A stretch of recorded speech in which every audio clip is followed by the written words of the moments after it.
What's up, guys? Welcome back to the channel, and welcome to the stream. Sorry, guys. Just getting a little midnight snack. So if you hear me slurping or munching or blah blah blah blah blah, just know that it's just me. All right. I'll try to keep it down to a minimum and whatnot, and continue to provide commentary and whatnot. Okay. So, anyways. So what we're going to be doing right now is that we're going to be diving into a video called Wrath of Jodi, and this is a video that has to do with the murderer Jodi Arias. If you guys haven't heard about this individual, well, you're about to. But back in, I want to say 2000, somewhere in the 2000s, I can't remember exactly what year, but somewhere around the 2000s, this case, this murder was freaking made famous and whatnot. And I remember watching it on being aired on the news, and the trial. It's fucking crazy, dude. And you're about to dive into some horrendous shit and whatnot. But anyways, for those of you who have weak stomachs or just squeamish or something like that or whatever and whatnot, or it's too dark for you, then maybe you want to turn away and maybe go watch something a little bit more filled with sunshines and rainbows, which is nothing wrong. Okay, I understand.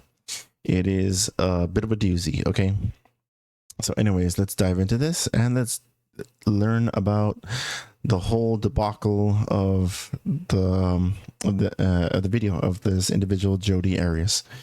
So like I said, this is the video of titled Wrath of Jodi, and I will leave the original video in the description for my YouTube channel, so definitely go check the original video out, and please like and subscribe to JCS Criminal Psychology. He's definitely someone I have been following for quite a while and has some pretty good goddamn videos out there and whatnot, but I have yet to watch this one particularly, or if I had watched it, I probably forgot about it or whatever. But anyways, let's check this out. Right, anyways, let's go. In the year 1980, on Wednesday the 9th of July at exactly 11:54 p.m., a little girl named Jodi Ann Arias was born in the city of Salinas, California, and completely unbeknownst to her doting parents, was destined to become one of the most infamous people in the United States of America. Oh yeah. You have no idea. She's definitely on the same level as Casey Anthony. If you haven't heard about that one, we can definitely dive into that case as well. If you guys want me to react to that as well, let me know in the chat or in the comments when I finish uploading the video to my channel on YouTube. So yeah, let me know, guys, if you want me to continue down doing more of these reactions and whatnot.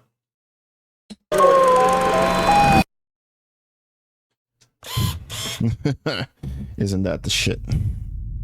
From what we know about her behavioral sequences, and despite what her defense team would later want you to believe, there's virtually nothing in Jodi's childhood that can be linked as a contributing factor to what she would eventually be capable of. The only thing worth mentioning was that she dropped out of high school in the 11th grade to pursue a career in photography, but it went nowhere. In February of 2006, at 26 years of age, she began a new job as a salesperson for a network marketing company called Prepaid Legal, and it was through this occupation where she crossed paths with fellow sales representative Travis Alexander, a 28-year-old practicing Mormon from Arizona, who also worked part-time as a motivational speaker. When you get someone to the briefing, they say no, that counts. When you get someone fully exposed and they say no, that counts. Every time you get one of those, cross one off the list.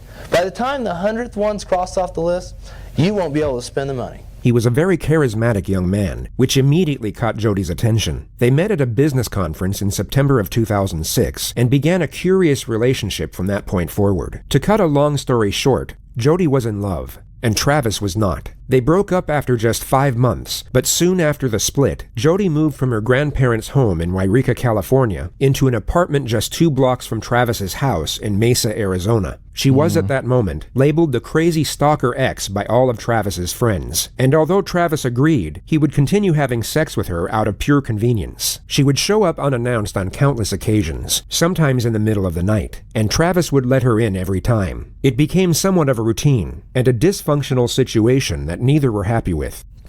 And, you know, also from what I was able to understand with the boyfriend here and whatnot, fuck, I forgot his name.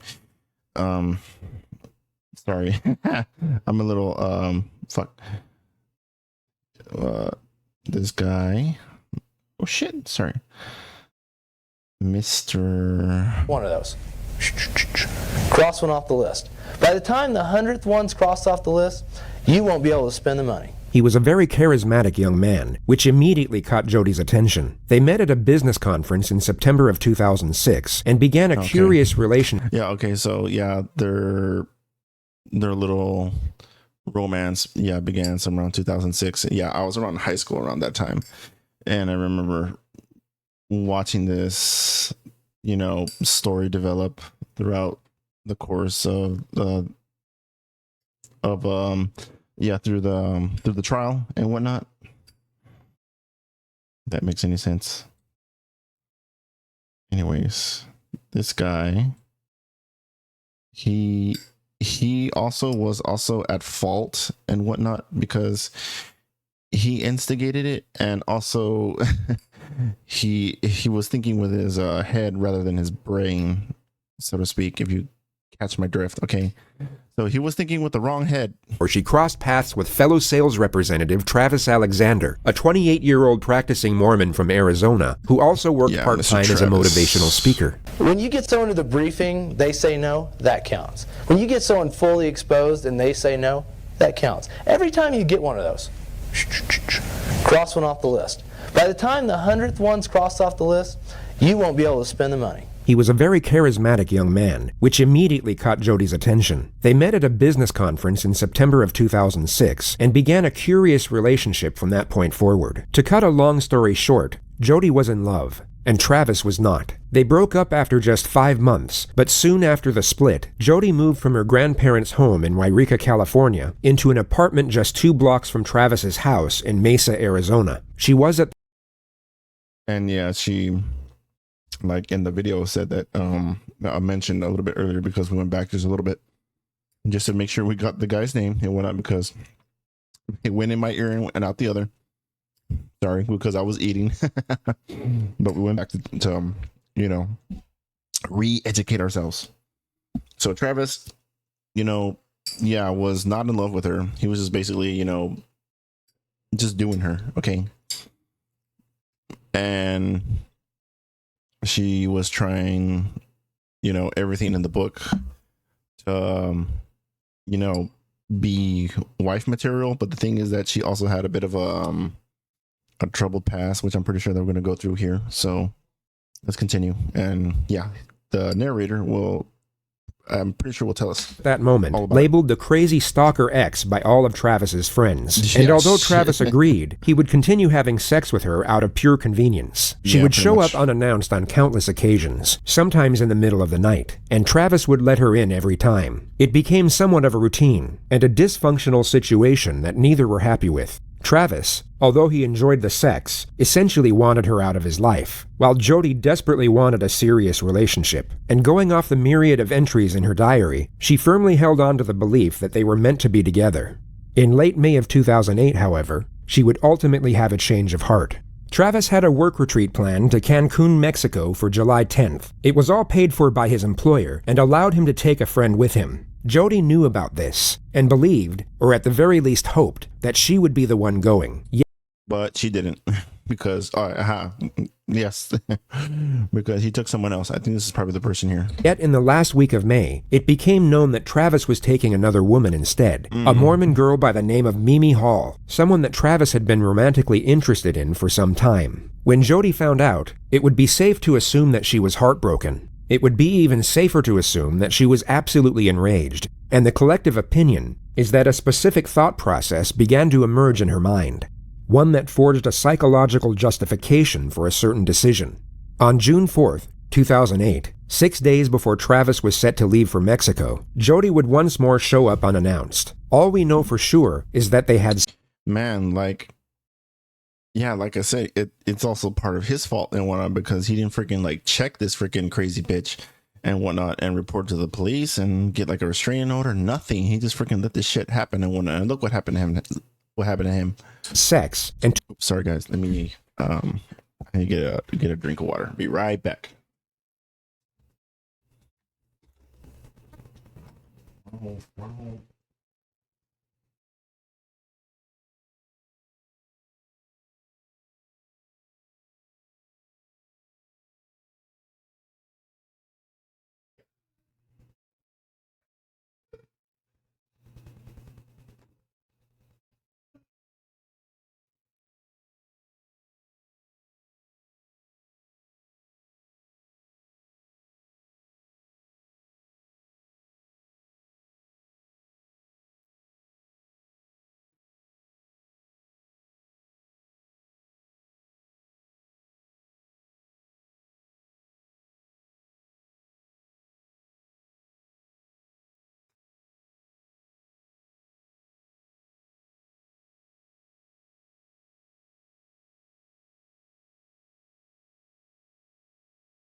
Okay, sorry about that, guys. Freaking.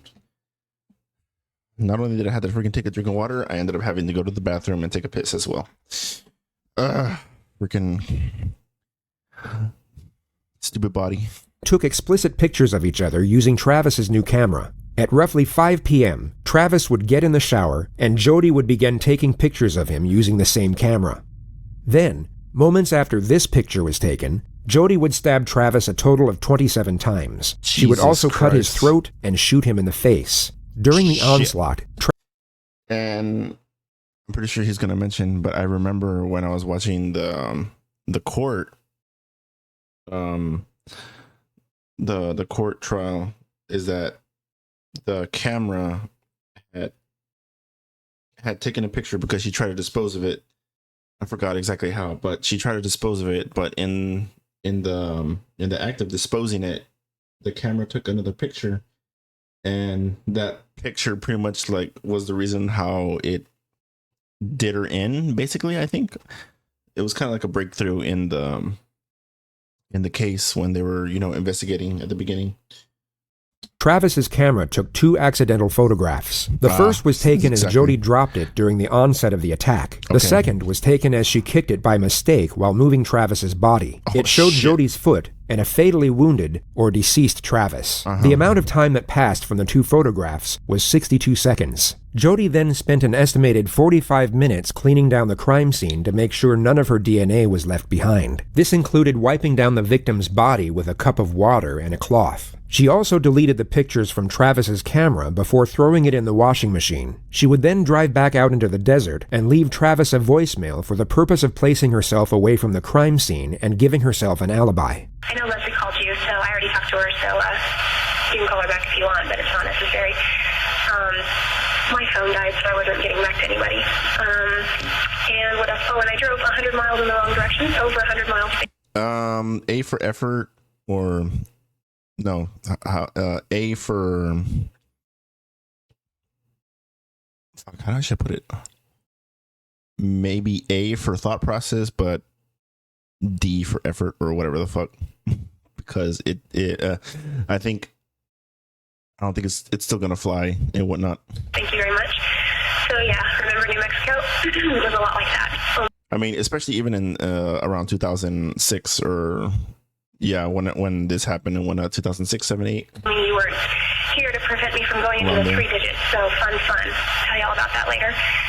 Also, we were talking about, when we were talking about your upcoming travels my way, I was looking at the May calendar, so I'm all confused.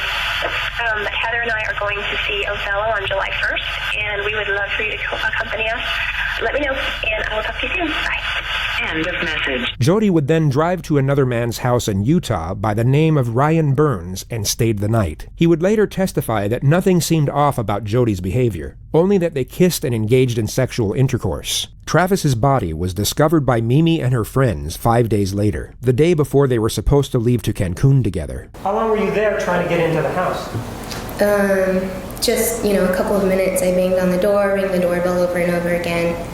Nobody answered. I was scared that something might be happening to him because I knew that he had a stalker. Travis's friend on the phone suggested that we go in through the garage and look for him in the house. And then as soon as they said that they saw blood, that there's blood everywhere, I stopped looking and said, he's dead. He's dead. And so immediately I called the police. After the news of Travis's death broke the following day, Jodi called the police. That's fucking like that has to be, a freaking scene to just come up in there and whatnot, and friends or family or whatever coming up to a crime scene and whatnot, and that definitely has to fucking have to do something with your head. But this crazy bitch and whatnot was the cause of it and whatnot. And offered to help with the investigation. She was then transferred to the lead detective, Esteban Flores of the Mesa Police Department. The most notable detail of the phone call was that Jodi agreed to provide a sample of her DNA. Over the following month, forensics were able to uncover the deleted photos from Travis's camera, and despite her best efforts, discovered Jodi's DNA all over. And if you want to see the photos, all you got to do is Google them and whatnot, for some of you sick fucks out there and whatnot. But I'm just saying, but I have seen the photos. It's fucking gruesome, dude. Like, holy shit. If that doesn't turn your stomach, then I don't know what will.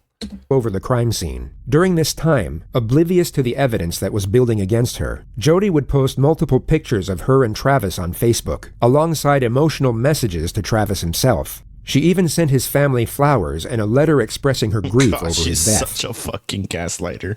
Such a fucking manipulative bitch. The Mesa Police Department launched their case against Jodi on July 15th, 41 days after the murder. Detective Flores would be the one to conduct her interrogation. He had spoken with her once over the phone and was present when she was... Yeah, he already has rapport, so he's going to basically be the one to be the lead questionnaire.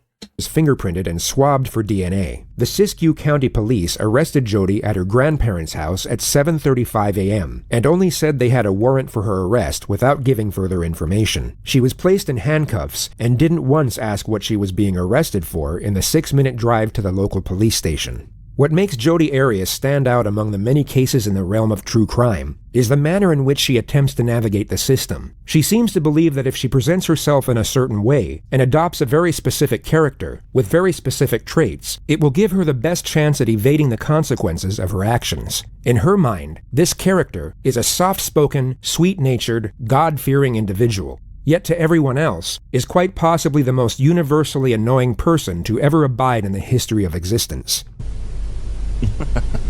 That's putting it mildly. I mean, just say she's a freaking cunt, a freaking bitch.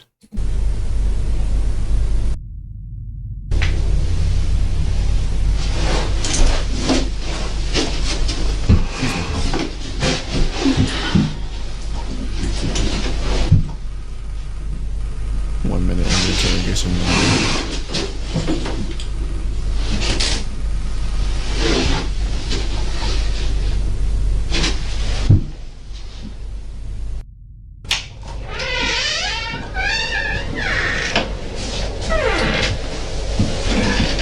Investigator enters the room.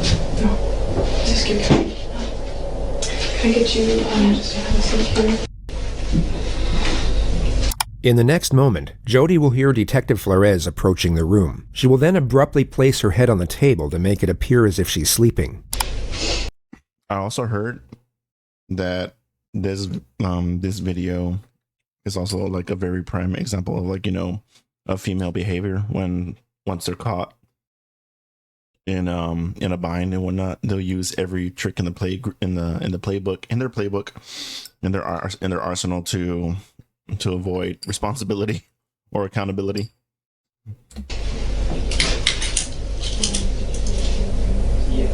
She will now notice the detective has instead walked past the room and then revert back to her regular sitting position.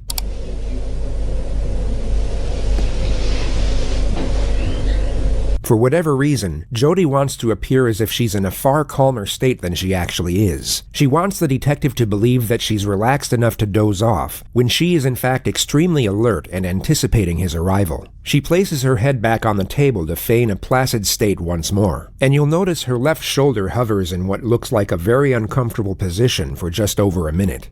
She then hears the external door open, at which point she takes a deep breath and then fully rests onto the table.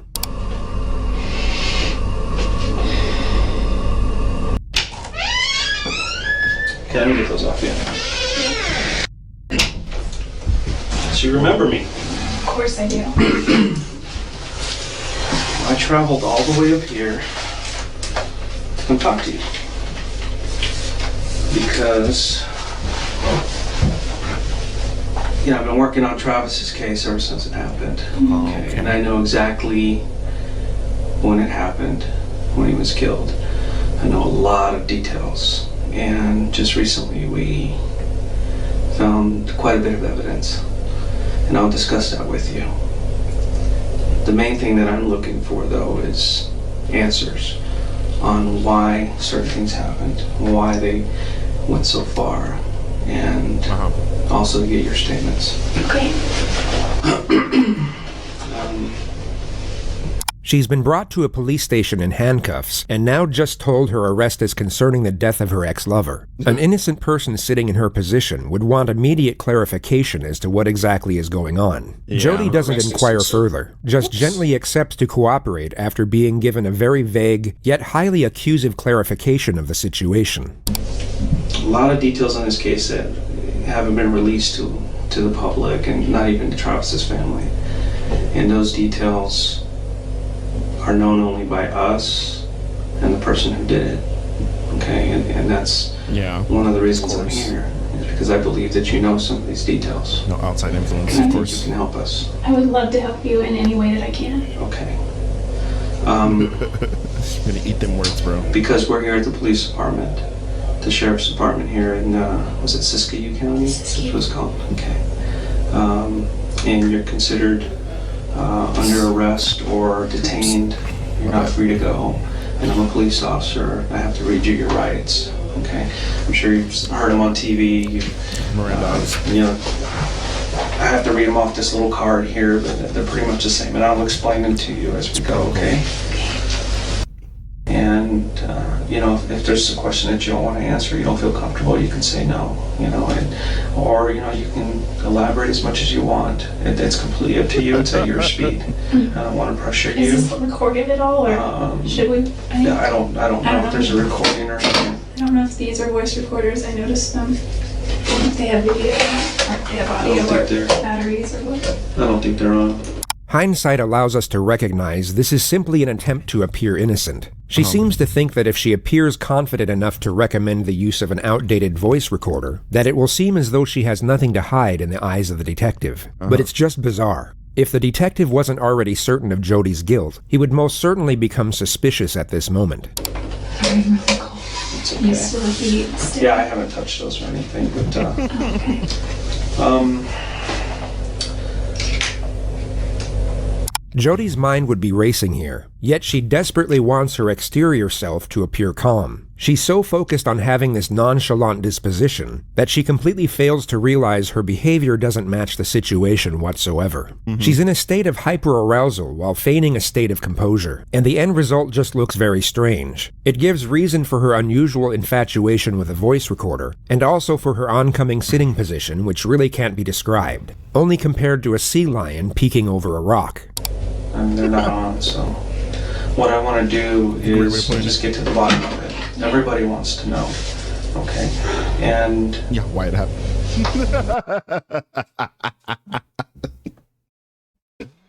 Okay. That's freaking funny. Gotta hand it to her though, I guess. She looks almost exactly like one. so I'm going to ask you some questions. You can voluntarily answer them if you want. Okay, is that cool? Yeah, that's fine.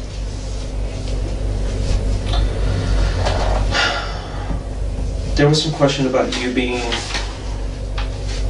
Well, let's start with this. What have you been up to since Travis's death? What have you been doing? A lot of bullshit, I bet. Well, I've been working. I haven't been really working in prepaid legal. There's not a whole lot here in this marketplace, which is... It's kind of small here.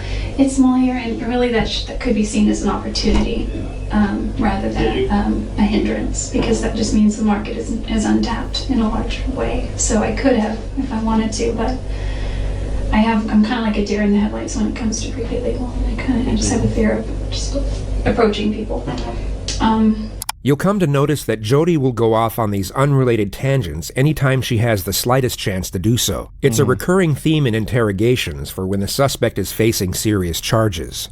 It's also an interesting point too as well, because like if you've seen many like interrogations, like I've seen a handful of interrogations and whatnot that doesn't even involve like these like some of these famous or infamous murderers and killers, serial killers, whatever, but like just regular people that have been caught either in some kind of bust, whether it's like like a one-time murder type of deal and whatnot, or something like that. They'll like once they start getting cooked and whatnot, they I think it was a rule of thumb that some of these interrogators let the how do you say, the arrested person or the one sitting in the interrogation room to just go on a complete rant and whatnot. That way they can, of course, just tear it apart later on once it goes to trial. And the common theory is that it's and that's also why is exactly why if you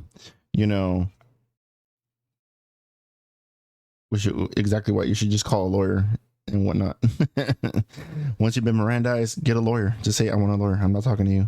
An attempt at gaining a momentary escape from what is likely the most terrifying moment of their life. Going into detail about topics completely unrelated to the situation at hand essentially delays the onset of their new reality. Forensic psychology views this as a form of denial. The detective subtly nudges her away from the theme of network marketing and onto the topic of Travis. She starts off with a Facebook post she made in his memory. I realized looking back on it that it kind of sounded immature. It's more like my dear Travis kind of letter. And so I took it down because... More personal. My dear dead Travis. I'm looking at you. More If I personal. can't have you no Not too more. personal, nothing inappropriate. Just, I just felt funny. I think because I'm a photographer, I tend to communicate more through pictures. So I posted a ton of pictures that I had of him. And I have a ton more that I just can't access right now.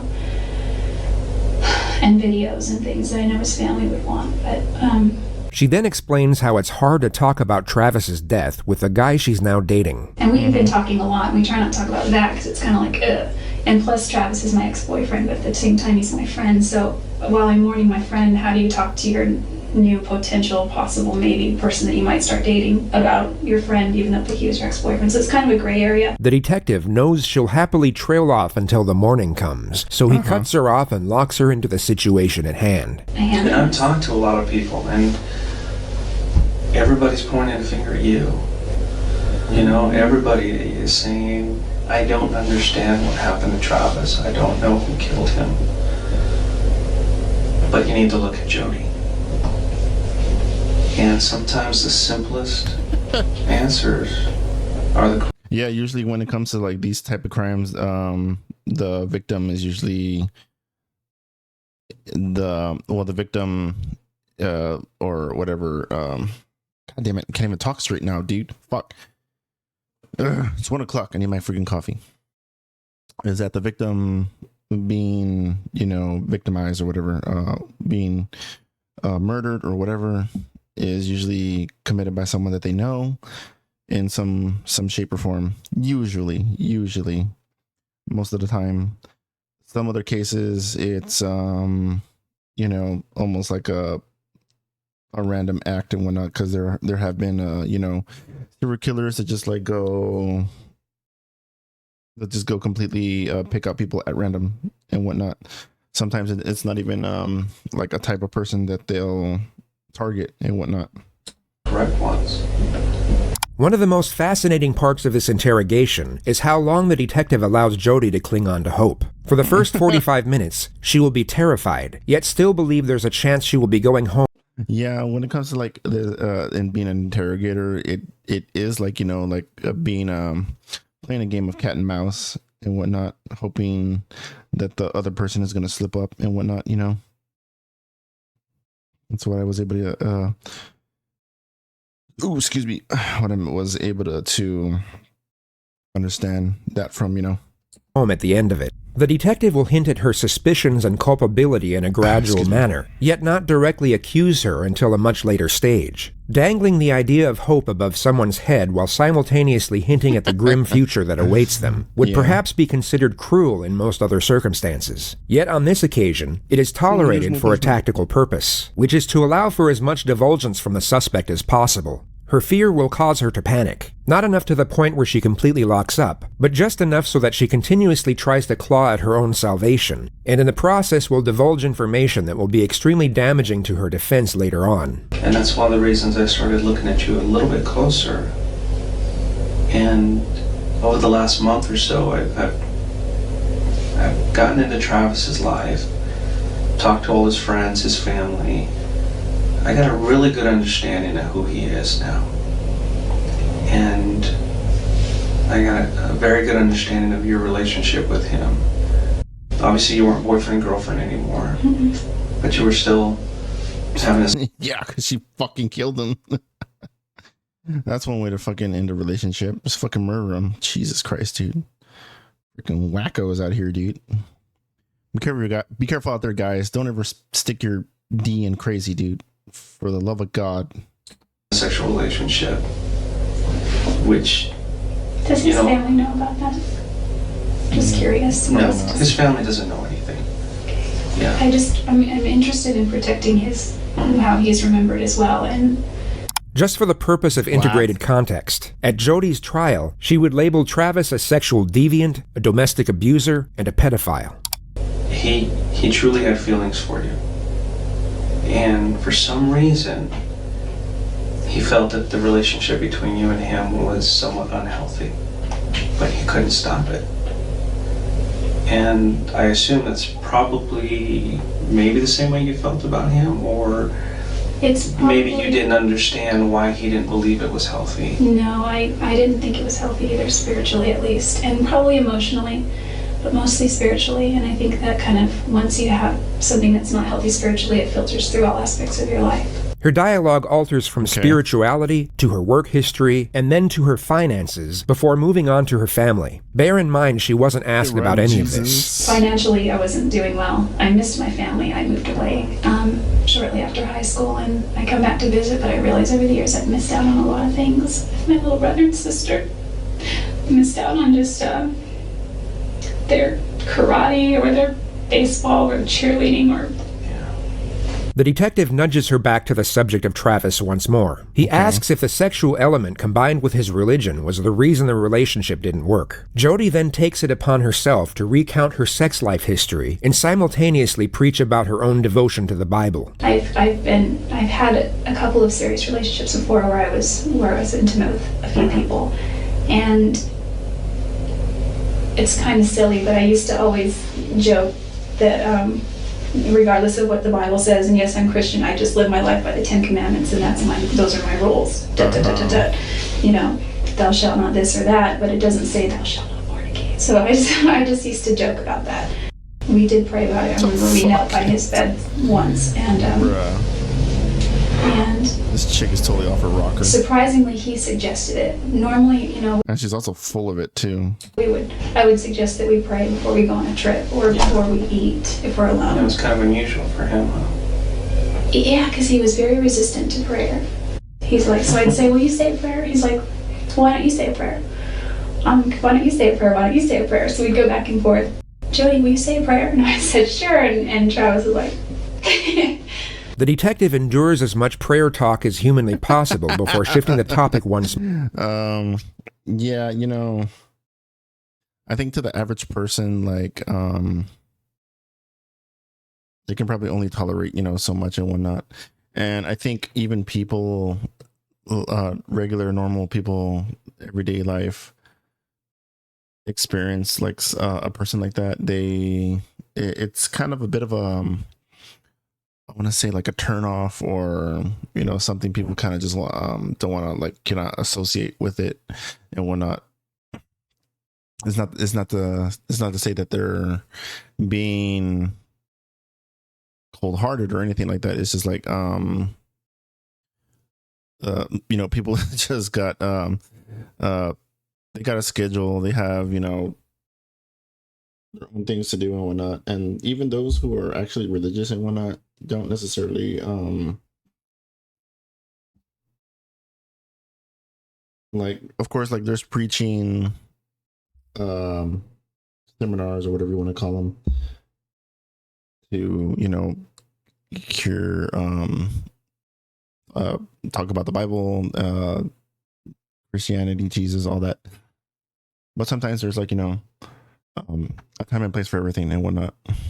But like in this situation, it isn't, you know, this is not the time or place to do that shit and whatnot, especially if the jig is up and whatnot. It's more. And they got you looking at, they have you being looked at under a microscope. He was at a point in his life where he wanted to really start settling down. Yeah, not with you. He felt like he needed to kind of grow up. Mm-hmm.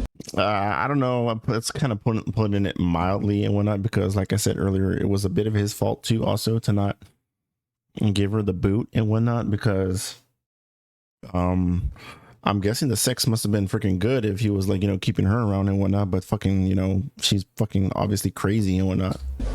You know, which is why he was like, never want to marry this bitch. Become a husband, become a father. Did you guys ever discuss possibly getting married or anything?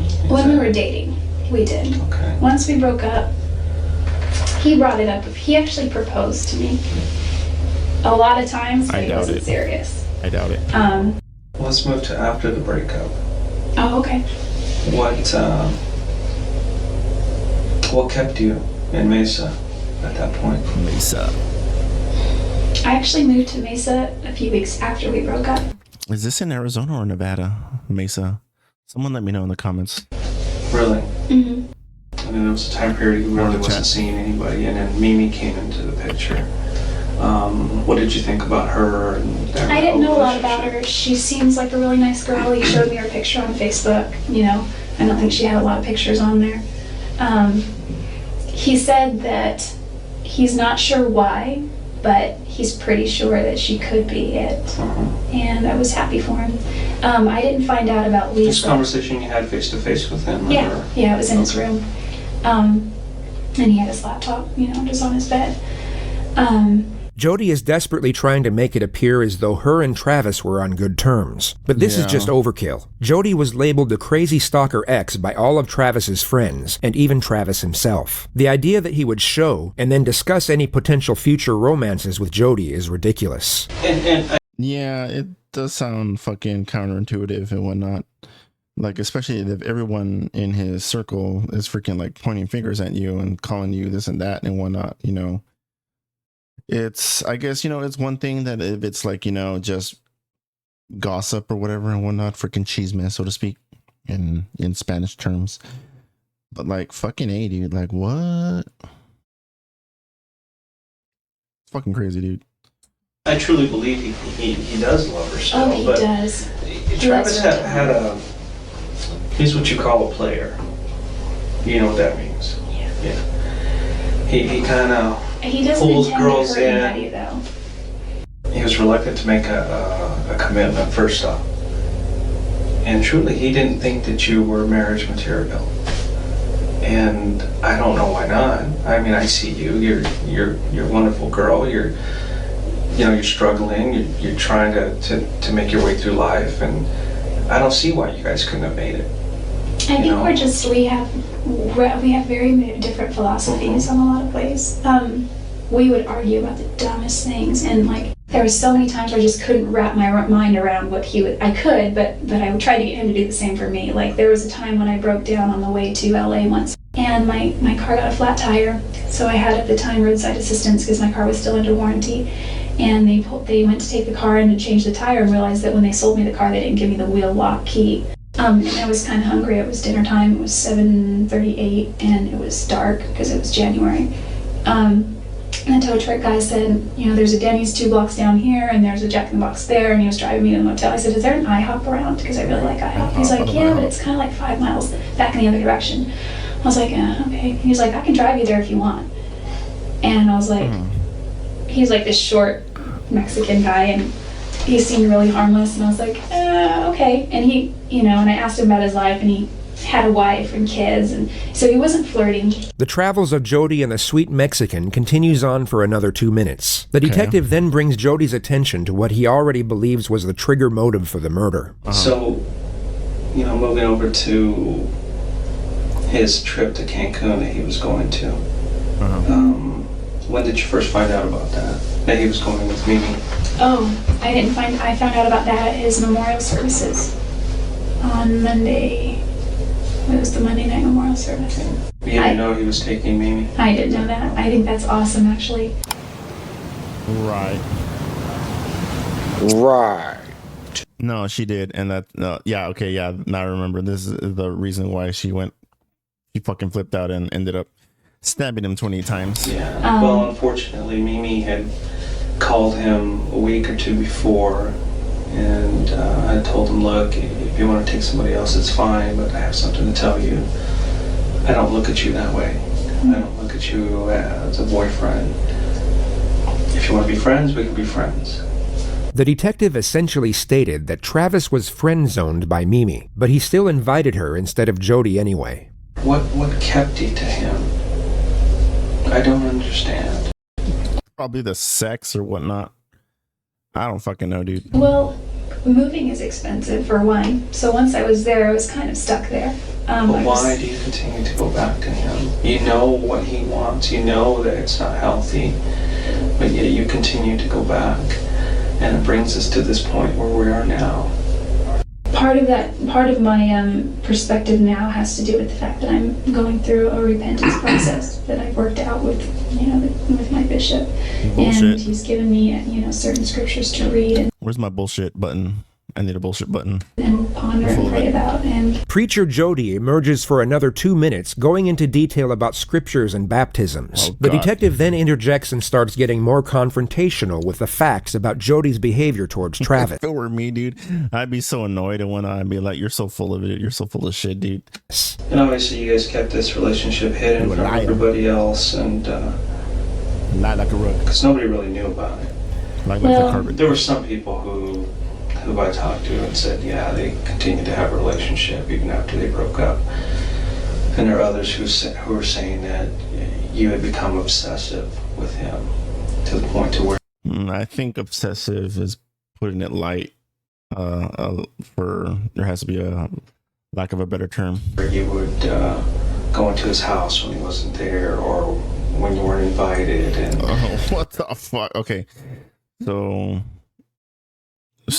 did she break into his house and whatnot and just like, use his toothbrush or some weirdo shit and whatnot? and he would talk to people saying, Did they even get evidence on that? I'm not even sure. Maybe they'll tell us and we'll find out. just kind of showed up, and I don't want to tell her to leave, but Okay, guys. Let me just pause it right there and whatnot. I just need to take my plate of my plate of food to my dishwasher and whatnot, and I'll be right back. Okay, we will continue. So don't don't go anywhere. And if you're on YouTube, just skip forward to once I come back and whatnot if you can. But yeah, give me a minute. Sorry, guys.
All right, guys, I'm back. Sorry about that.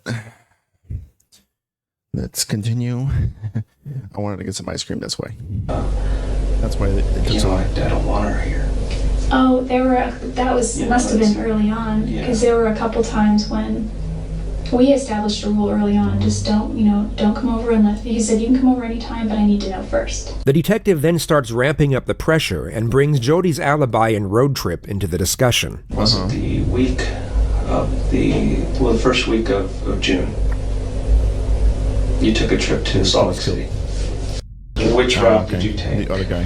from there? I was supposed to get on the 15 and go all the way up.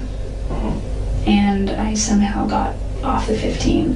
Where did you end up? For a while I was lost, and I'm not above sleeping in the car, so I slept for a while. Okay. I'm a heavy sleeper and I sleep a lot, so. But you were on the 15 for a while, and you ended up getting off the 15 somewhere. Yeah, I looked at a map, but I'm pretty sure I know where I went.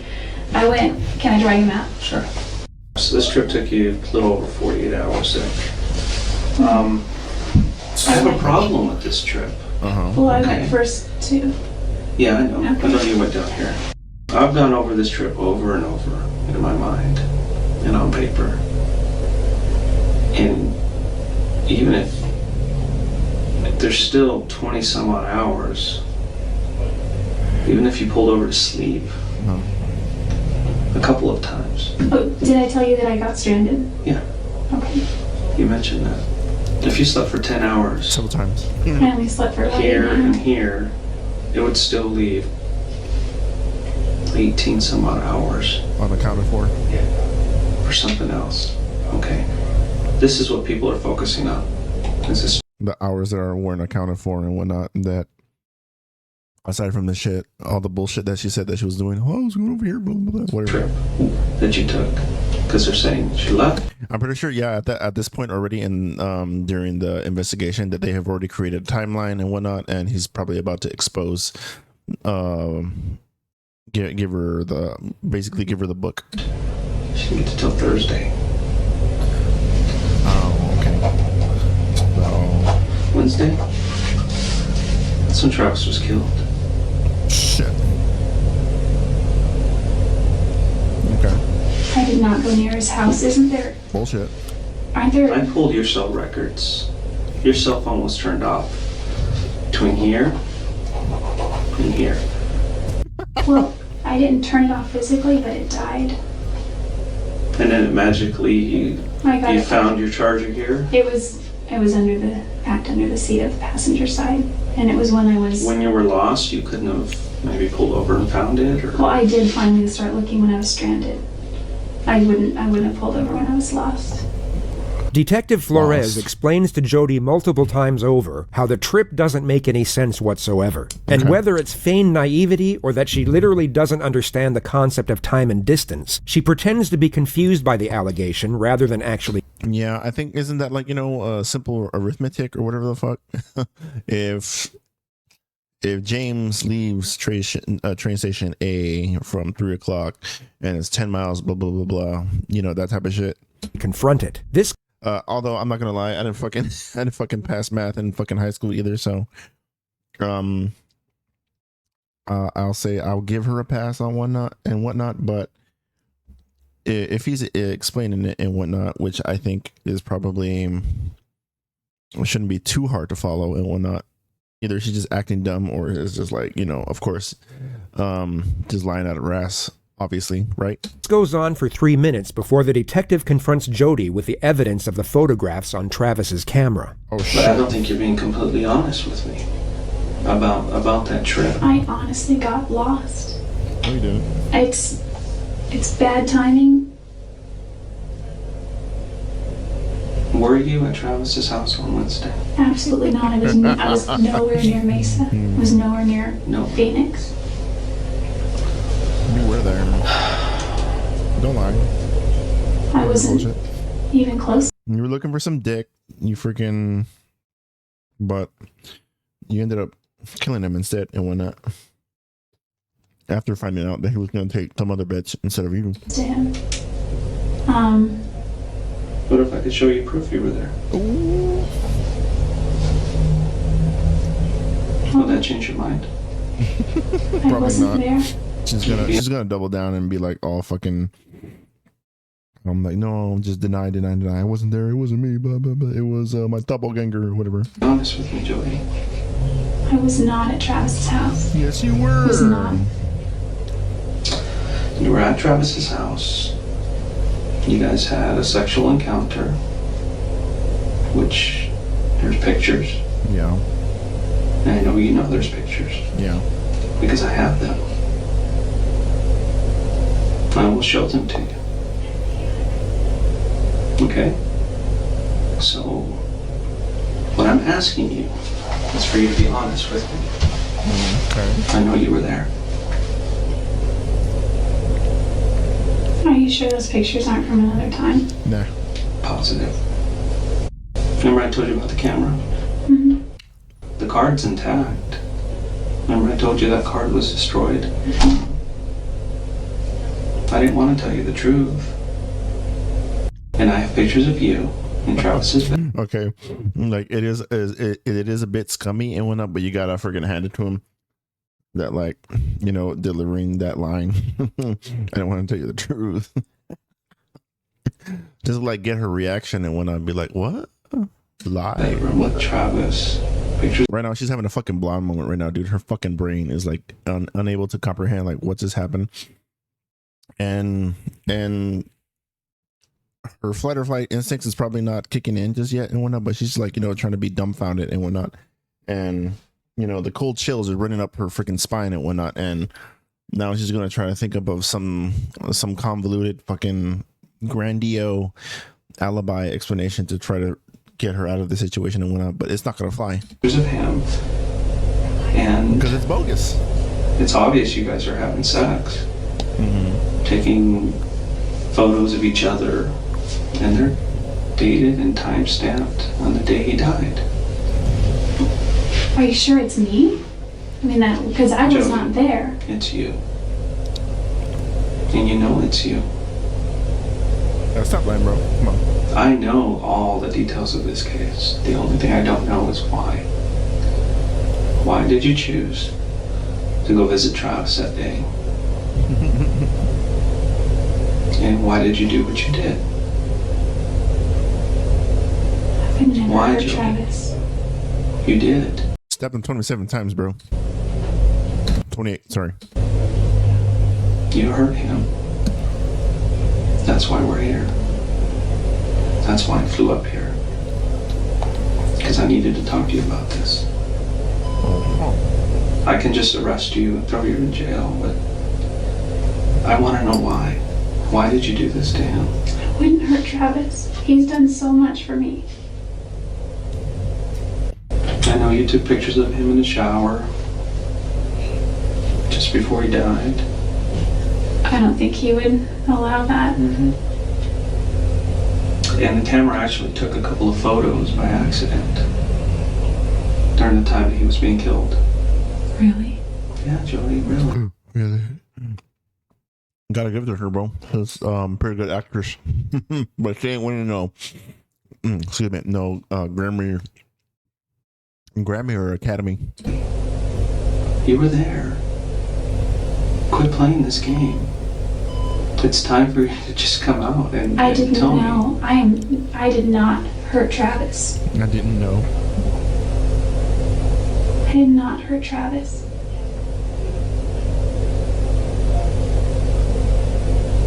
I wouldn't do that to him. The detective then goes on to explain the DNA evidence collected at the crime scene, which includes Jodi's blood mixed with Travis's blood, Jodi's hair, and Jodi's bloody palm print. You either had blood on your hand and you touched the wall, or there was blood on the wall and you touched blood. No, get down, bro. Could my No. palm print have already been there? And then Shit, sorry guys. My freaking dog is like climbing up on me, sniffing on the microphone. I touched it? Jodi. Jodi. This is over. Yep. This is absolutely over. You need. You're done. It's over. You're finito. Freaking bye bye. You're freaking gonna be pushing up daisies once you're. Yeah, you're gonna be doing life and be pushing up daisies in freaking prison. You're stupid. I don't remember. Fuck. You need to tell me the truth. Sorry. Listen, the truth is I did not hurt Travis. If you want, I can show you some pictures of him. Do you want to see pictures of him? Sure. Part of me does and part of me doesn't. Why? Because you don't want to remember? No, Jodi. There's a morbid curiosity. Jodi. I wanted to know how he died. We can keep playing these games over and over again. I'm not going to believe you. Listen, It's over. could it have been my blood from before? Your image is not important right now. Saving the rest of your life is. Listen, if I'm found guilty, I don't have a life. I'm not guilty. I didn't hurt Travis. If I hurt Travis, if I killed Travis, I would beg for the death penalty. Nah, yeah, sure, whatever. Any fucking idiot would freaking say that type of shit and whatnot and not mean it. It just seems so impossible. I want to see it. I want to know. I mean, I'm not a murderer, but I guess if I were to do that, I would wear gloves or, something. Okay. Well, you obviously didn't freaking think the whole thing through and whatnot. Did you think you were just gonna get away with it? Come on, dude. This is amateur hour now. Let's say for a second that I did. And I say, I did it. I mean... The motive is there. The jealousy issue. But I wouldn't even say it was jealous. I mean, there may have been some jealousy there, but... Then what is it? What caused this? I think if anyone, maybe Travis was jealous, but... That's not what everybody else says. I can prove you were there. I can prove it. But what I don't have is I don't have answers on why it happened. Or, maybe something just got out of hand. Maybe things got out of hand. Did you find the gun? Maybe that would... Jodi, we're just playing games here. I'm gonna take a little break, but I need you to think about what you're doing here. Because the best thing for you to do is to tell me the truth. It's so important that you tell me why this occurred, what was going through your mind, and Your life is over. what caused you to do this. I'll let you think about that. Okay? And I'm gonna go look for some pictures, and I'll bring them over, and we'll continue this discussion. Okay? Let me go find them. I'll be right back. Tips, I'm not a murderer. Oh, yeah.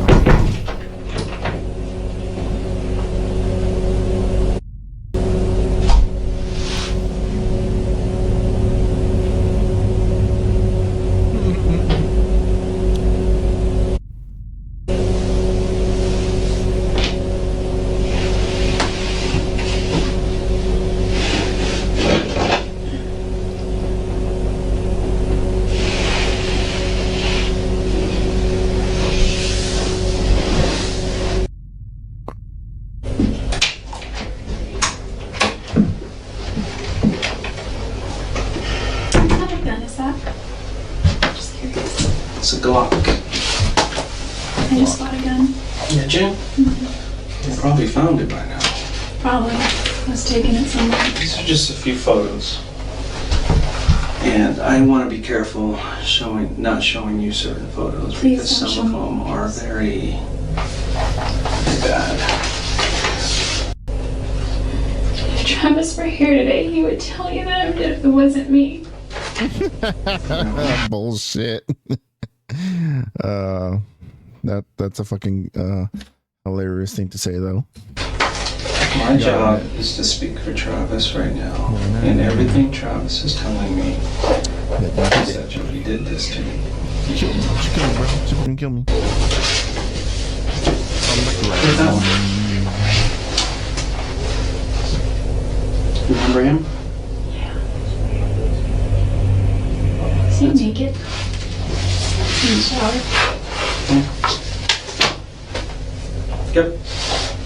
Jodi is then shown one of the pictures that was taken by accident while she was in the process of murdering Travis. Jesus.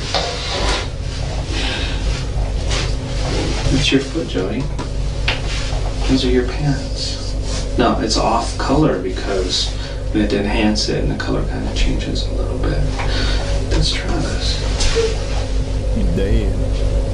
That motherfucker dead, man. This is his bathroom. Killed his ass. That is not my foot. Yes, it is. Stop I couldn't lying. even recognize Travis. He'd been there so long. Do you have any recent cuts that are healing? Well, my cat scratches me. Little things. These are all her work. You can see. This is her. That's her. I've got scars. She's a feral cat. All these little things are her. Well, enough about your cat, but there's no doubt in my mind that you were there. There's no doubt in my mind that you did this. None. So you can go until you're blue in the face and tell me you weren't there and you had nothing to do with it. I won't believe you. I want to know why. Everything you say is bullshit. Bullshit. Bullshit. It's killing me inside. I don't know why. Like, there's no reason for it. There's no reason why. There's no reason I would ever want to hurt him. And I have a solid case against you. And I can present it to the judge. As cold as it is now. I don't know why she did it. Yeah, there's definitely no probable cause, especially with the DNA, man. Or I can present it to the judge with your explanation. If I'm found That's not guilty, true. what happens? We'll be doing life. You'll have to pay the price. Well, what's the price? Life, idiot. I don't know. I mean, if it was Texas in here, you'd be facing the death penalty and whatnot. Although I think women are excluded from it and whatnot, but I think women should be excluded and whatnot. But that's just me or whatever. But it is like a bit of a controversial topic and whatnot, death penalty and all that. So I just keep my head out of it and whatnot. So if there's enough evidence for someone that that had did something completely heinous and completely appalling, and evidence says that it's said person and whatnot, and it's not a mistake, they did their due diligence and whatnot, okay, then of course put them to the chair. There's no reason why we need some fucking douchebag around here being in prison, living out his wasted years and whatnot, or whatever, but that's just me. So I'll leave it up to the state for that and whatnot. But however, there have been some cases where of course someone has been wrongly accused and whatnot, and then they're in that situation and whatnot, and then they're facing the death penalty, and then you're like, what the heck? So how do we go about it and whatnot? I mean, the guy probably they killed the guy. He obviously can't bring it back and whatnot, but clear his name and whatnot, because at times, death penalty has in cases like that, I don't know how many where people have been wrongly accused and then face a death penalty, face an injustice, basically. Don't you know what the sentences are? The sentences that are carried for something. It depends on your situation And how old you are. Depends on the type of crime. It depends on whether you show remorse or not. A lot of factors. And part of that remorse is at least coming clean. When somebody doesn't come clean, I don't see any remorse. I know you're afraid, but you're already going through it right now. There's no backing up. There's no backing up to yesterday. There's no backing up to that day. It's already happened. And unfortunately, you're gonna have to face the consequences. If I did that, I'd be fully ready to face the consequences. Are you? I'm not really for things like, I'm all for the 10 Commandments, thou shalt not kill. Mm-hmm. Okay? I just can't. I didn't kill Travis. I just didn't. I did not take his life. You need to come out You disappoint me. and tell me why this happened. I will not accept any other excuses. I will just move on with my investigation, with my final report, submitting all the conclusions and all the evidence. And we can just let a judge and a jury decide. We can leave it in the hands of a What about a lie jury. detector test? We can do that, that's fine. Would that help me at all? Not I mean, really. you can't use them in court, but Well, then there's no point in taking it. took a knife to him and couldn't stop. Couldn't stop. And before you knew it, it was all over. I mean, yeah. I mean, you went to town on this guy 28 times, bro. Come on. I mean, I even read other murderers who have friggin' stabbed the victim more than that, like in the hundreds and whatnot. I'm like, damn, in the hundreds? Like, you must have been really pissed off and whatnot. And then you panicked. And then Holy shit, dude. I've never been that angry at him. Not enough for that. Yes, you I've been have. so far angrier at other people. You know, I don't know if she might have had like maybe a past history in maybe somewhere in her youth, like in middle school or high school, that whether, you know, she had like maybe anger issues and whatnot, but you know, that there's that and whatnot, you know. At other ex-boyfriends. Then tell me who could have done this. But the thing is, none of those are dead except this one. Come Who on, did bro. this? I don't know, but if I go to trial for this, and if I'm convicted for this, whoever did this is going to be sitting very pretty somewhere. Glad that it wasn't them. And it's my job to make sure that an innocent person does not go to jail. But I don't see an innocent person sitting in front of me. Yeah, you're not innocent. Travis has done a lot for me, and I wouldn't hurt him. Yeah, that doesn't mean shit. He introduced the gospel to me. Why is everybody saying that you are capable of hurting him? Everybody says it. I don't know why anyone So don't thinks tell I'm me that capable. you're not capable. I don't even hurt spiders. Sure, dude. I kicked a dog once. What? I was a freshman in high school. And I love animals. And we had this dog, his name was Doggy Boy. And my parents, until this dog that they have now, have never been able to, and I don't mean just them, we as a family have never been able to care for a dog properly as far as give it attention and take it for walks and be consistent. To save you the oncoming ramble about Doggy Boy the dog. Okay, yeah, thank you. Yeah, it sounds like bullshit to me. More bullshit. She lightly tapped him with her foot for tearing open the trash, and she's felt so bad ever since that it changed her entire worldview on the animal kingdom. Oh, She now wow. apologizes to the dog, through the detective, who's conducting her interrogation for first-degree murder. And I need to apologize for that to him. I know it sounds weird in my relationship with animals. It's kind of like they're like people too, you know, they have souls. What you need to do is you need to apologize to Travis. But you just refuse. Listen, I can't help you anymore if you're not gonna help yourself. you asked I me really prior. can't. I can't, Jodi.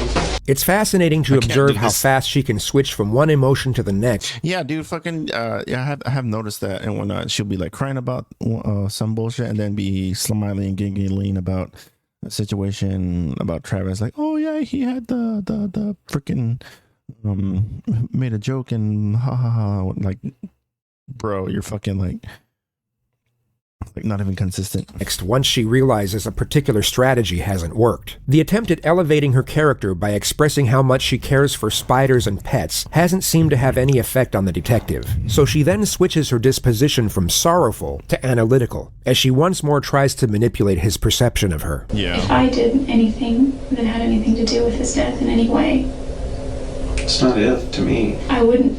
It's not if. not an if. Yeah, It's not if at all. It's not Well, if. to me it is. I would be more than remorseful. Is it maybe something you're blocking out of your head? I don't think so. I mean, I tend to write everything down.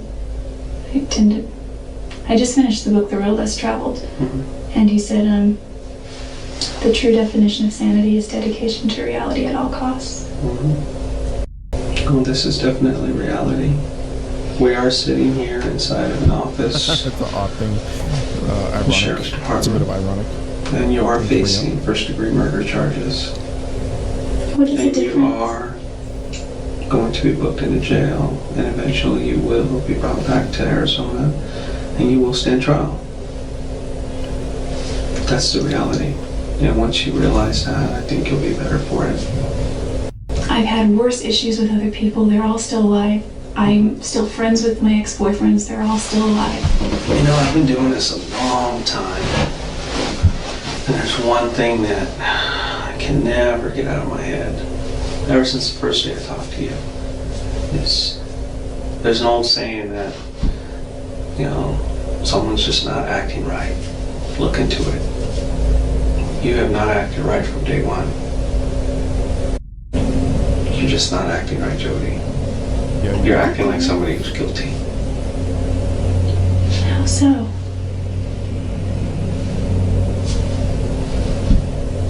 You tell me. Play that game again. I know because I've been doing it a long time. It's taken me a long time to figure it out. But within the first 30 seconds to a minute of a conversation, I know when somebody's acting right. There's a certain way people act. How did I act Okay, that would it's not make like- you think? It's not like TV. tell It's you. not anything like that. So you can It's not switch what up on you see them? in the movies. Is it because I'm not crying? No, No. it's not because of that. What is it? I mean, I'm not going to change how I act. No, So obviously it's you can't not- change the way you're No, I acting. mean, I am who I am. Okay, you're sincere in the way you're acting. But Well, how is you're just not telling the truth. How is it different? Well, it's not really something you need to focus on anymore. Oh, yeah. After Jodi failed her attempts to extract inside knowledge on the best way to behave in order to appear innocent, she then attempts to explain why she hasn't been able to appear Nice try, innocent. bro. But no. It's not that I'm not remorseful that he died. The reason I hesitate is because maybe this is something that's wrong with me psychologically, is I think of the butterfly effect. And it's like, you could say that the guy pumping gas gas down at the gas station could have potentially, because you see all these movies, these funky movies where it's like this affected this, which affected this, which affected this, if he had never done this. I know if you had never met him, you probably would still be alive. That's true. Yeah, but that's because you killed him. No, I just can't admit to something that I didn't do. If it would help my case and give me an easier sentence, I know that people plead guilty for those things. No, and I don't want you to do that. That is the absolute last thing I want. I wish that I had answers. I'm sorry. No. There's just no reason. There's just no reason. There's no good reason why this happened. There's never a good reason why somebody dies like this. This seems to be the moment Jodi fully confronts the reality of her situation. The anguish she has over her own fate will become visible, yet she will now disguise this anguish as grief over Travis's death. She does this by posing a question. How many times was Travis stabbed? 28. More than I want to remember. Yeah.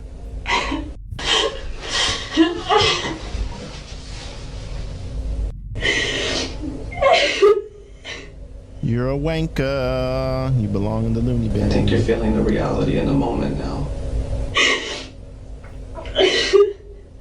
Travis's family is gonna miss out on with Travis. There's just no reason I would ever want to hurt him. All I know is That that may be true now, but then freaking killed his ass. I need a story or else it's just cold. It's so cold. But without the truth, I can't paint another picture. And it's going to be up to the prosecutor to paint that picture. And if you want that prosecutor, and I've met him, and you don't want him painting that picture. I have to maintain my innocence. I can't admit to doing something that I haven't done. There's just no Well, I reason. have more work to do. Can you give me a rundown of what's gonna happen from here when you leave? I'm gonna go to jail. Yeah, you're Like, just today, for example. Well, you'll probably be taken across the street to the county jail. You'll be processed through there. This is a really trivial question, and it's gonna reveal how shallow I am. But before they book me, can I clean myself up a little bit? You're gonna be taken the way you are. I can't give you anything else. Do I have to go in handcuffs everywhere? Yeah, duh. That's just procedure. Whether you wrote a bad check or you're facing murder charges, you're gonna go in handcuffs. Pick away, boys.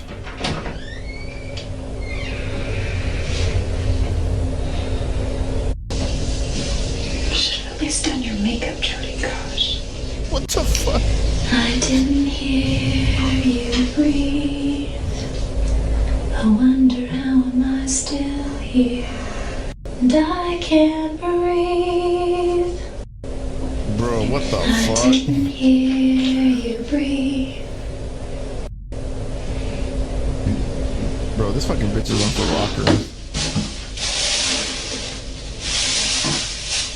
What the hell is she doing? Trash picker?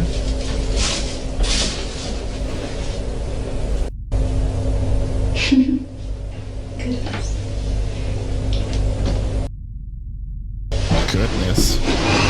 Goodness gracious. What the fuck is this bitch doing? Doing a fucking handstand against the fucking shit gymnast? He knows our need. Still beating. Still beating. Jodi was then taken to the county jail and charged with the murder of Travis Alexander. She stayed there overnight, and it would be a total of 16 hours before she was taken back to the Siskiyou County Sheriff's Office. 16 Her hours. second interrogation commenced at approximately 9:30 a.m. Just remember in the winter. Fucking singing again.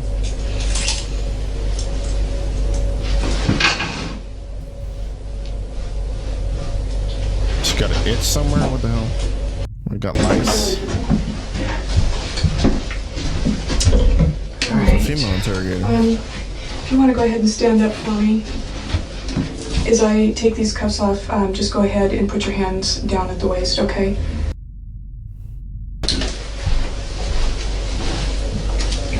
The game plan for this second interrogation will be a lot more strategic. Investigators will have studied the footage the day prior and will now have a greater understanding of Jodi's personality. The initial tactic is for Detective Blaney to criticize and berate the suspect's character while simultaneously reinforcing fear and apprehension. She makes it very clear from the offset that the suspect's fabricated naivety and sickly sweet persona will not work on this occasion, and Jodi's self-esteem will be broken down in a manner that would typically be considered bullying or abuse under different circumstances. This is done so that when Detective Flores returns, it will be a welcome relief, and an immediate rapport will then be attained, which in turn will make the suspect far more like... Yeah, that is something I have learned about interrogations and whatnot while watching any of these videos and whatnot, is that the dude over here already has rapport with her and whatnot. Okay, as we already saw within the past hour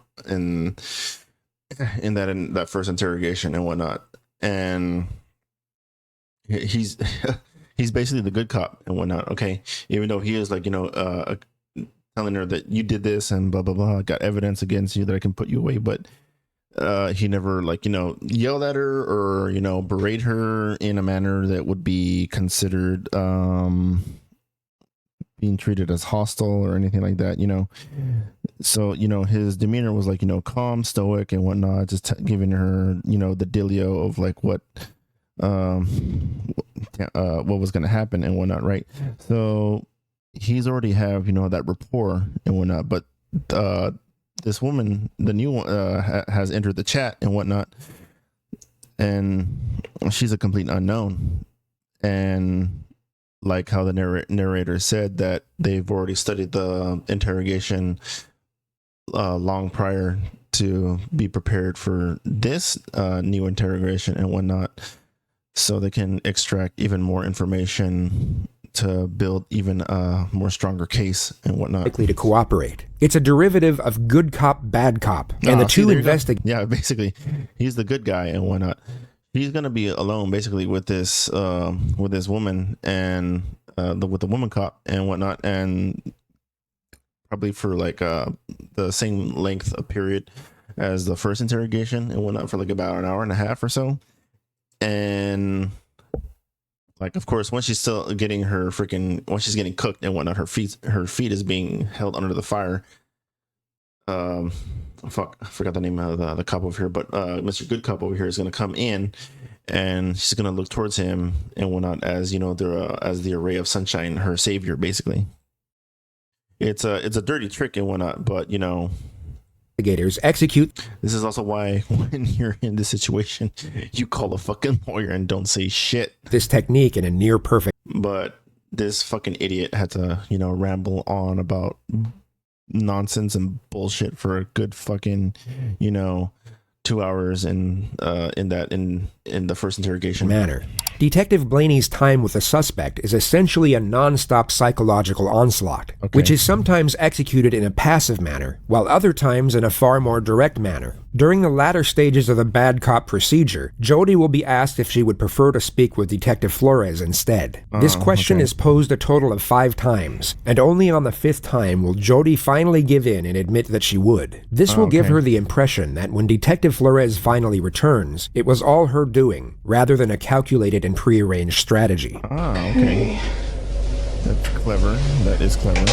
The voice recorder isn't actually for the purpose of recording the conversation. It is a prop to reinforce the perception of Detective Blaney being the enemy, and not to be trusted. You'll notice that when Detective Flores returns, this device will be switched off, therefore reinforcing the idea that he is the friend who can be trusted. Today's date like I is said earlier, July 16th. And my name is Detective Rachel Blaney, and I'm here with Jodi Arias. Is that how you say your last name? Arias. Okay, I'm sorry.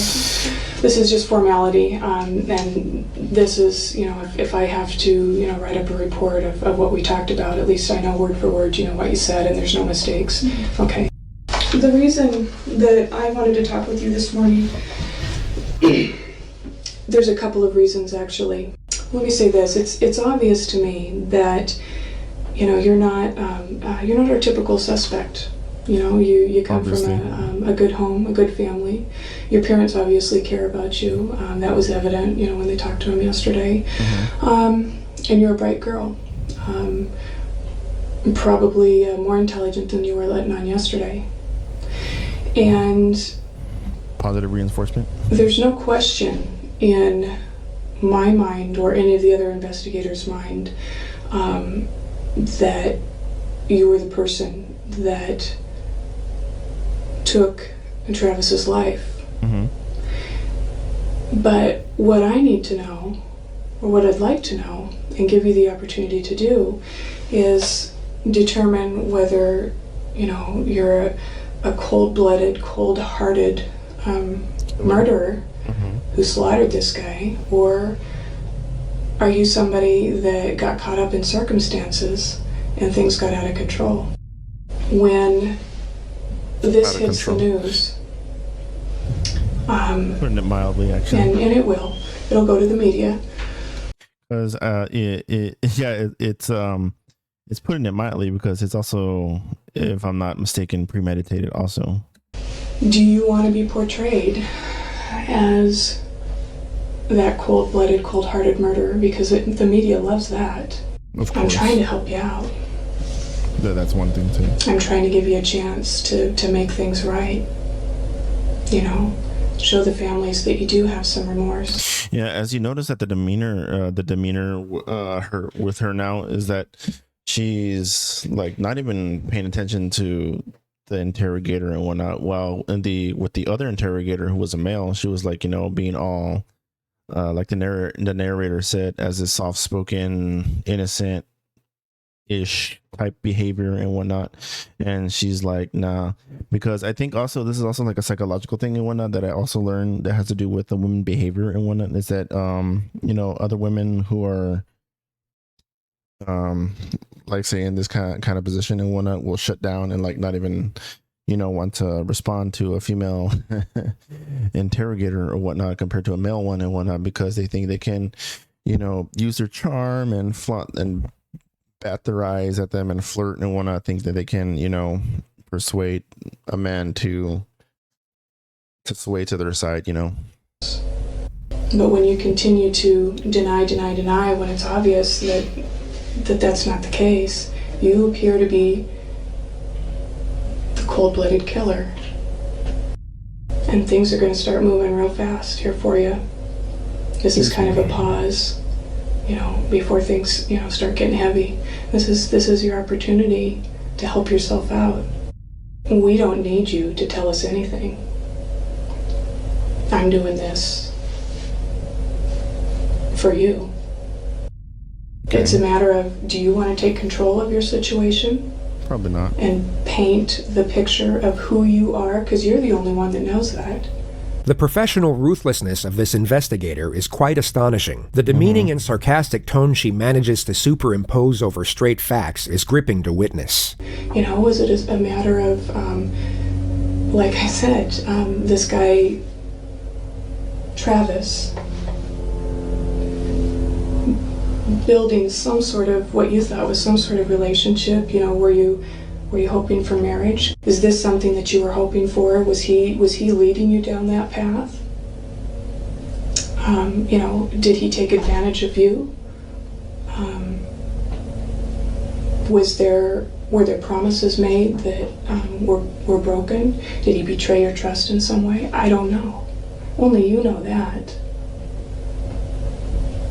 This is not going to go away anytime soon for you, Jodi.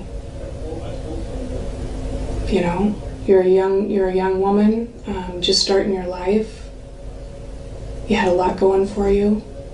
You should be fighting for yourself right now. And you let this eat at you. And it's going to destroy you. Or change you. Paying attention, bro. In a way She's that like you totally wouldn't shut want. down.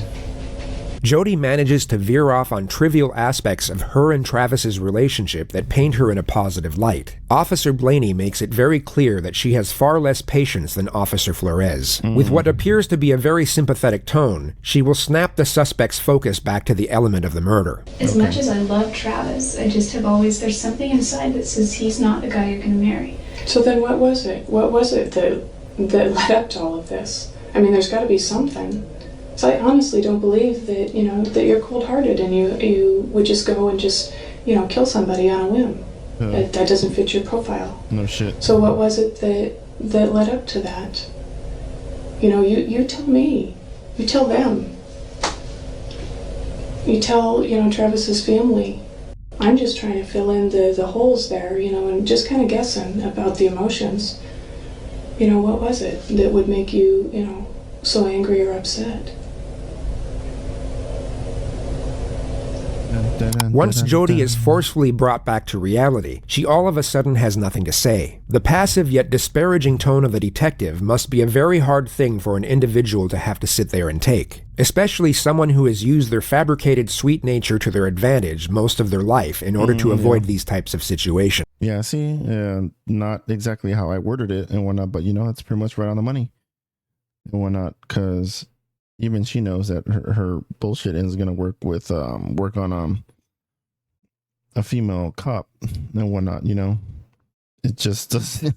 It's like it's just like a biological thing, in a way. And if you're smart, you'll realize that Excuse me. you're not going to get a whole lot of other chances to do this. Probably none. Once the wheels start turning, they move real fast. And you will be out of control then. I'm a spiritual person myself, and I don't think that I would want that, inside of me. I wouldn't want all of the ugliness of the lies inside of me. Take a minute just to think about what I said.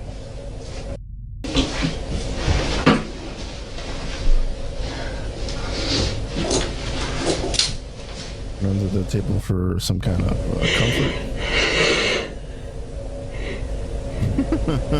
Jodi is clearly exhausted and terrified. She, at this moment, was being observed by both Detective Blaney and Detective Flores in another room. And they even contemplated having Detective Flores enter at this moment. They ultimately decided against it, however, and Detective Blaney re-enters the room to maximize this state of dejection. The pressure will... Yeah, even I would have done the same thing and wanted, like, no, let's keep the pressure up and push her to, like, the point of not no return and whatnot, but like get her to, like, you know, into a complete vulnerable state and whatnot, you know.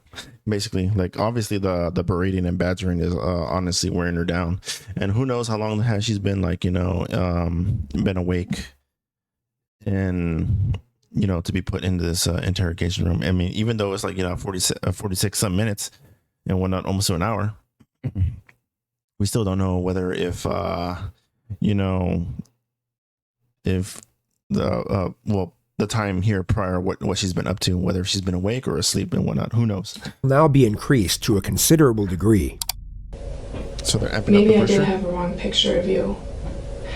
You know, all of this time that you and I have been talking, and I got information from your other interview, you are talking about insignificant things at this point. You're talking about money, you're talking about material things, you're talking about everything but... I'm just You're talking about things that just affect the people I care about. You're talking about everything but how bad you feel about Travis. You only respond to my questions. If I murdered specifically Travis, I about would be Travis. very remorseful. I think that I've gotten the wrong picture of you. I think that, you know, maybe I was wrong. Maybe you are that cold-blooded person that they're trying to portray. And, You're a piece of shit. you know, I'm just really confused. At this point, you know, maybe you're right. Maybe there isn't anything that you can do to help yourself. You know, maybe I was wrong. Maybe you're not as intelligent as I thought you were. You're stupid and a retard. Blah blah blah blah. Maybe I was wrong. I was dead ass wrong. I don't know what else to do for you here, Jodi. I'm kind of at the end of my rope. You're not going to get a whole lot of people that are trying to help you out along the way beyond this point. And what I'm hearing is somebody who doesn't give a rip about what happened. I'm hearing somebody that's worried about money, your appearance, everything about you. I don't hear anything about Travis unless you're specifically asked. How do you think that looks? Very bad. Listen, I don't care so much. No, about you listen. You are not grasping the reality here, Jodi.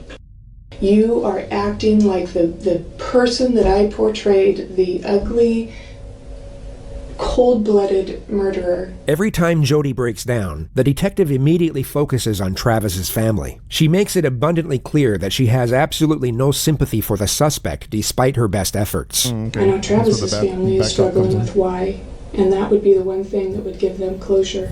They may never like you, but I think that they would be appreciative of why their son's life was taken. I know if it was my child, that's what I would want. And I know that you're not a mother, but all women have those mothering instincts within them. And I think that you can understand that, what I'm saying. Was I off base, Jodi?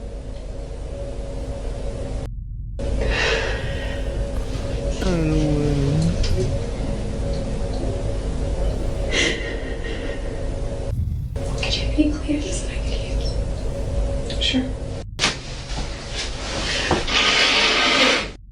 I understand that you're a very private person. Everybody has said that, and that's glaringly apparent. But all your business is going to be out in the open right now, so there's really nothing to hide from anymore. You know what I mean? And do you think at this point that your pride matters more than Travis's family's grief? Obviously. This is your chance to make at least something right. Even if it's on a small scale, it's a big deal to his folks. This is your opportunity to make right on some of your selfishness. I wasn't angry at Travis. Everyone keeps saying whoever did this was so angry. Then what were you?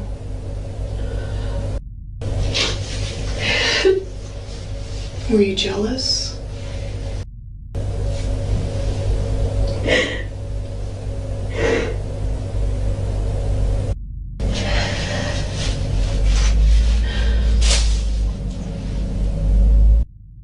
Was he expecting you to come over that day?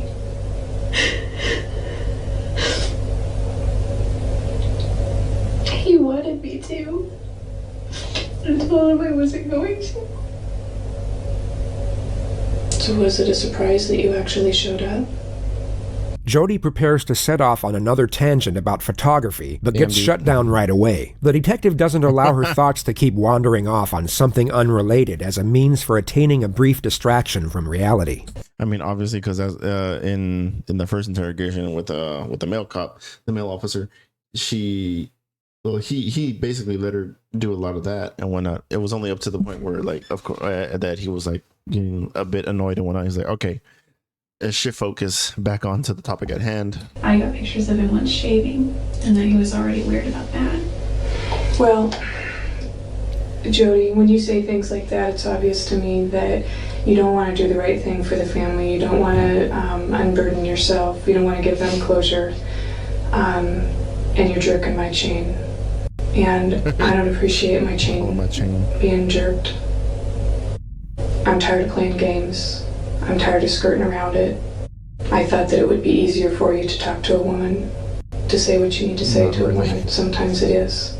But unless you're willing to give me something, then I can't do anything for you. After today, things are going to go so fast for you. You're going to be totally out of control of the situation. The wheels of justice will start turning. Goddamn. I understand that you're afraid and that you're horrified about that person within you that could do something like that. But it happened, and it's a done deal, and you did. At least you can do is tell the family how it happened so they can understand why. I mean, do you think you're going to get this opportunity again? To sit down and just have a free-form discussion? There's not going to be any situation or place that's going to make it any easier for you. This is as good as it gets for you right now. Would you rather talk to him? If you do, that's fine, and I'm sure that he'd be willing to talk with you again. Yeah. Or would you rather continue talking with me? It's up to you. I don't really have a preference, I guess. I don't know what it is that's going on inside your head right now. I don't know whether you're weighing the odds, trying to figure out how you can save your own skin here. Don't you think that it's going to make just a little bit of difference inside yourself as far as that closure goes, if you know that the family at least has something? And if you're not going to do that today with me right now, I'm just going to send you back across the street. Back in the cell. Because we've been in here for a while. And I don't have, the entire day. I guess my patients are running a little thin. Mm-hmm. And if you think you're feeling grief over this whole incident, think about how they feel. For once, think about somebody else. And if you want to talk to Detective Flores as opposed to me, you can do that. Like I said, I thought it would be easier for you to talk to a woman. I kind of do want to talk to him because he has been in contact. Got her. So, so there's that and whatnot. So he's gonna probably pop in because he's been watching in the two-way mirror or the surveillance. I mean, so he'll probably pop in soon after. With Travis's family. a lot. Okay, I don't know if that would make any difference, but I know that he already talks to them on a regular basis. Yeah, and I'm sure that, he has somewhat of a relationship with them. So I'll go see if he's... Yeah, I'm not trying to stall or anything, but I've got to go to the bathroom again. Can we go? Yeah. Hey. Well, Rachel called me and told me that you wanted to talk to me. Are you doing okay? It doesn't matter how I'm doing. It does to me. Thank you, but it doesn't matter. What matters is Yeah, honestly, it really doesn't. Because you're going to life, you dumb idiot. how his family is doing. I told you yesterday I've been doing this for a long time, and you're absolutely right. You know, the person's family who was hurt, they're obviously hurting. But there's a second family that hurts as well. And in this case, it's your family. The objective of good cop, bad cop seems to have worked. A higher level of trust and rapport seems to now be established. Jodi pours out her emotion as the detective offers a sympathetic and understanding tone. But then something very interesting happens. Once she composes herself, she for some reason requests to see the photos of Travis. Not before, but after he was murdered. Many could think she is attempting to gain some sort of depraved satisfaction from seeing them. Yet, No, I think she's probably trying to get some information or something and whatnot to trying to pull like a Hail Mary attempt, I think. going off how the rest of this interrogation plays out, it's more likely that she is trying to gather information, or at least confirm something in the photographs, before she amends her new narrative. This is more of a selfish reason. I think it might give me some sense of closure. I know it's kind of morbid. I don't even think I really deserve closure. What is it you want to know about the photos? Do you want to see the room? Do you want to see the bathroom, or do you want to see him? Don't do it. Is it the photos before it happened that you want to see? Yeah. I think the photos of after everything.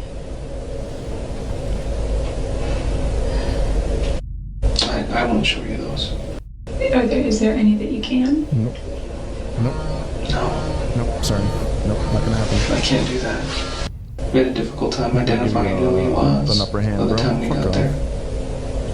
He wasn't the same person. So that's why I don't want to show you photos. The detective attempts to get the dialogue flowing in a subtle manner, yet he's given the silent treatment anytime he poses an incriminating question. Jodi knows exactly what she can and can't say with respect to her own preservation. Her internal self is far more calculated than the naive exterior she continuously portrays. So why were you there that day? Please tell me. Did you just miss him? Should I be looking for somebody else?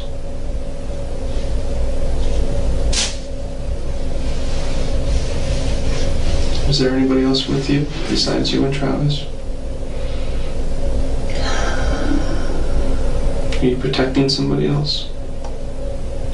The detective allows for extended periods of silence. Only Jodi will know for sure what she was thinking, yet one could safely assume she is desperately constructing her new narrative during these moments. Too much. Trying to just figure it out.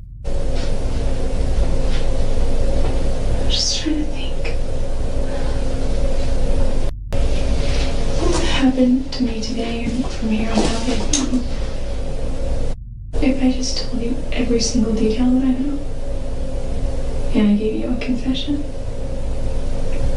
Nothing else changes. It just speeds up the process.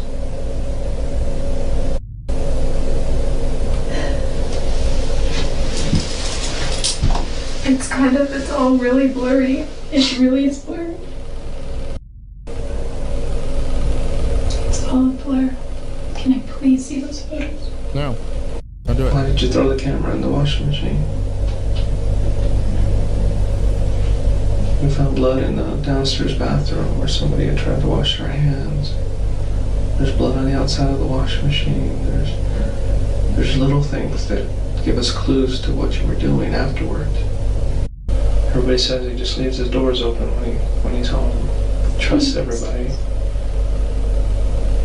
Have you ever seen the movie The Secret? I don't think so. This was the cue for Jodi's next series of insufferable rambles. The detective valiantly endures this for the next 31 minutes to lower her guard. I used to go to sleep at night. Okay, so they're already in the interrogation room already at this point for about, she has for about 4 hours and whatnot, basically. I would hear gunshots. We weren't in a bad neighborhood, but our neighborhood neighbored another neighborhood that wasn't that great, and gunshots scary. And they were, because Salinas is agricultural, and there were a lot of fields, and I used to think that they were hunters in the fields with their dogs. They were swinging by and pick up Amy, my roommate. And I wasn't there, I don't think. I was at work or something. I've never been in doubt. I've never been through the temple, but from what I understand, I think that it's such a sacred place, and meditating there and being there will help to give you further insight about where. There were 3 fears. One was handguns, which is one of the reasons I got a gun. There was a CHP here in town that said he would take me out and go target practicing. And I went to the sporting goods store several times to see what he had, and they were all in the $500 or $600 range for the kind that I wanted.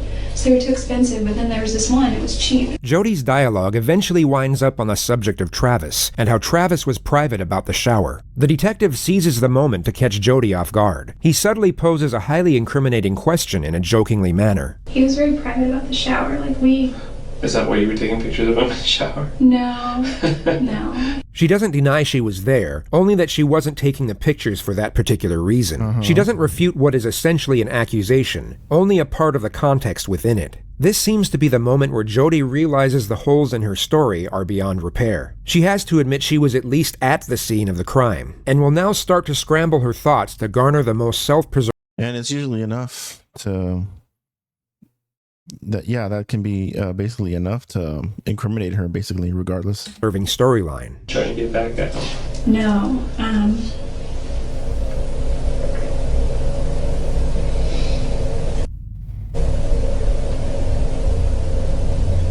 What went wrong? Did he say something to you?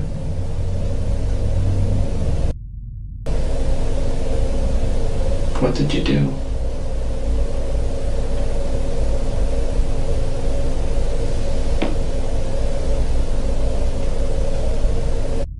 Did you plan on doing that the whole time? I don't believe you planned it. Jodi, please. I can't. Why not? Did someone catch you there? Someone not expecting you to be there?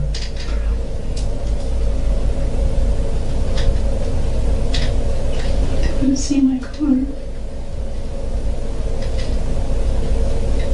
Then who was it?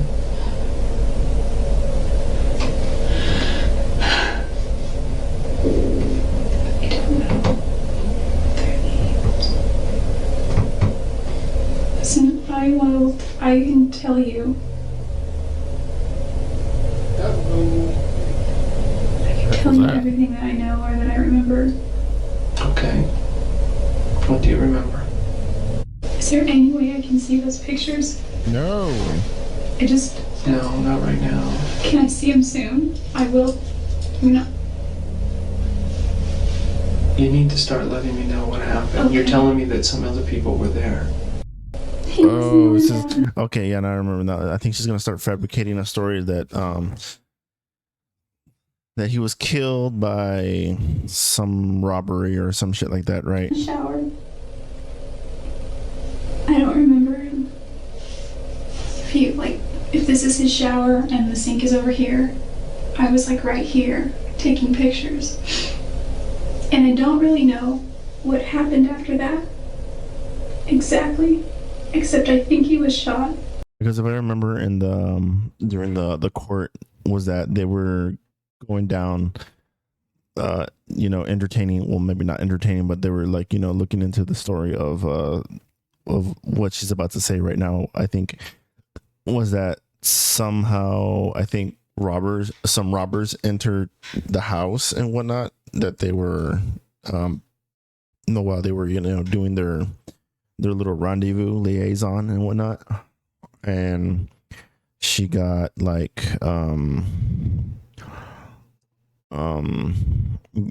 got mixed up into it and whatnot, and she was almost left for dead or something like that, or the survivor actually. Where were you?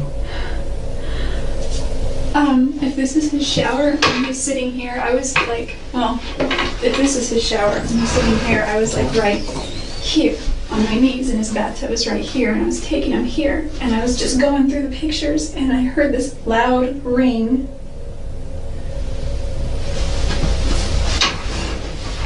And I don't really remember except Travis was screaming. I think I got knocked out, but I don't think I was out long. And there were two people there, and What'd you say? She's basically trying to freaking make it a robbery gone wrong or something like that.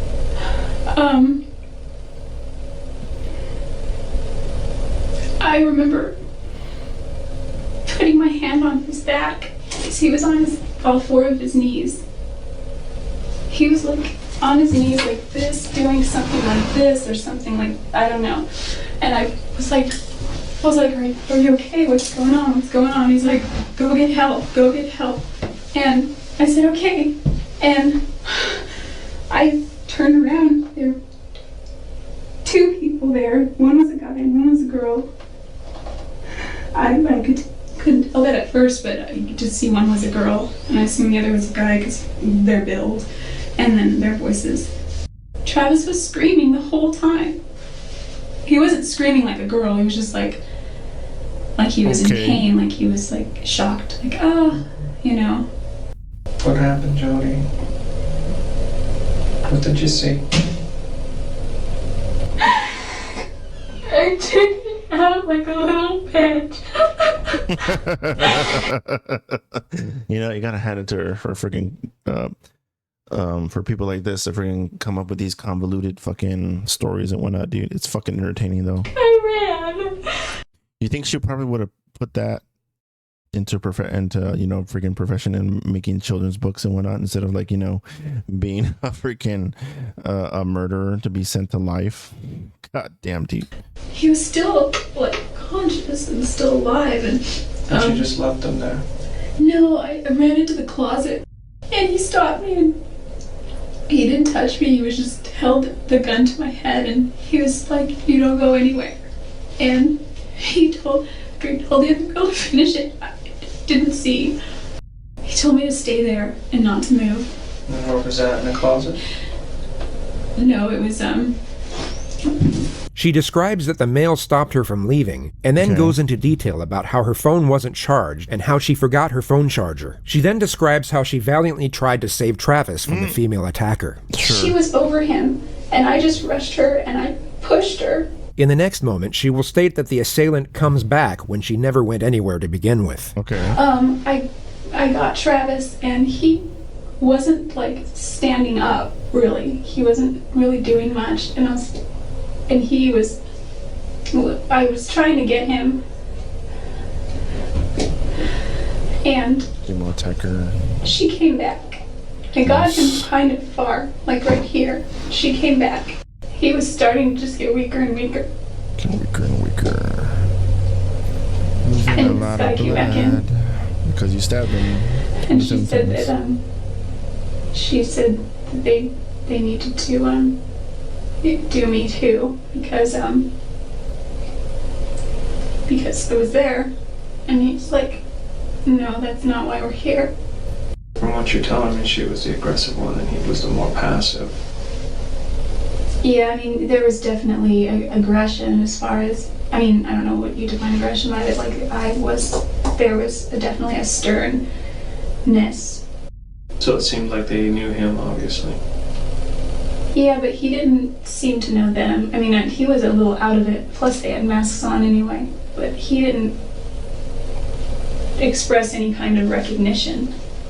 I couldn't talk. The detective takes her back to the moment she tried to save Travis from the female attacker. So I wasn't sure. I just knew I had to hold on to her hands because she had a knife. What hand did she have it in? She had it in this hand, but well, her right, I guess. So. Right.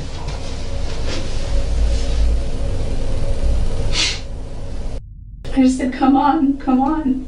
You know, he was naked, but I didn't care. Just come on. And he was like, I can't. I said, come on. He's like, I can't feel my legs. Jodi had obviously seen a lot of bad movies. Bear in mind, this conversation she had with Travis was supposedly happening as she was simultaneously fighting off a knife-wielding attacker. She glosses over the struggle, and she somehow ends up outside the bathroom. The two assailants are now inside the bathroom, arguing with each other about Jodi's fate. Okay. She hasn't stated whether Travis is alive or dead at this point. It wasn't like super yelling, it was kind of like hushed but intense. Like, you need to da-da-da. Shut up. It's not over here. Things like that. The male assailant then takes Jodi's registration out of her wallet and looks at her address. He said, if you ever say anything about this, he said they'll do to my family the same way and me. And I didn't care so much about me at that point. He said, you need to leave, and don't you call anybody, and don't you say anything. He's all, I'm giving you one chance. And she said she's gonna rat us off, she's gonna say something, and he was like, shut up. He was like, you get one chance. Jodi then leaves in her car. She of course doesn't mention the fact that she then left Travis a voicemail to give herself an alibi for not being there. Yeah, I was really scared. Like, what about that shit? I was really freaked out of my mind. Okay. I don't believe you. I don't believe your fucking bullshit story. When I came in here, like, come on, bro. Like, fucking any freaking decent retard can fucking come up with something on the fly and whatnot, unless you know you're that good at fucking coming up with bullshit and whatnot, you know. you're hoping that you would tell me the truth. And this is not the truth, Jodi. This is all I know. Does not make any sense. I feel responsible because I feel that I could have done more. I feel that I should have gotten help. I feel that I should have been stronger. You feel responsible because you did this. I did not. Jodi, you did. You did. And there's nothing you can say that'll change my mind at this point. This is an elaborate story which does not make any sense. Yeah. I've done this for a long time. And this is the most far-fetched story I've ever heard. Oh, shit. And it's not going to help you. Is that how you want to leave this? I just don't want my family to get hurt. There is a reason why you did this, and you just refused to tell me why. Maybe because you are cold and calculated. There's no reason somebody else would come in and do this to him. There's no motive whatsoever. Yeah. I haven't found any. What is my motive?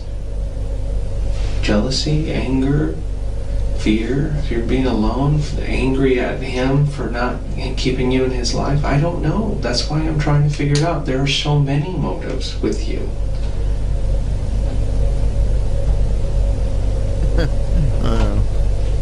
Too many. Yeah, there's Jodi reason. continues to give random details about the fictional assailants for a further 8 minutes without being asked. The detective then ends the interrogation. One was male, one was female. They were taller than me. Not by a whole lot. Yeah, that's cute. Okay. I'm not buying it. Are you ready to go back? Yeah, I guess I'd still like to say something to his family, but I don't think I have. I don't think they want to fucking talk to you, bro. Maybe I could write them a letter.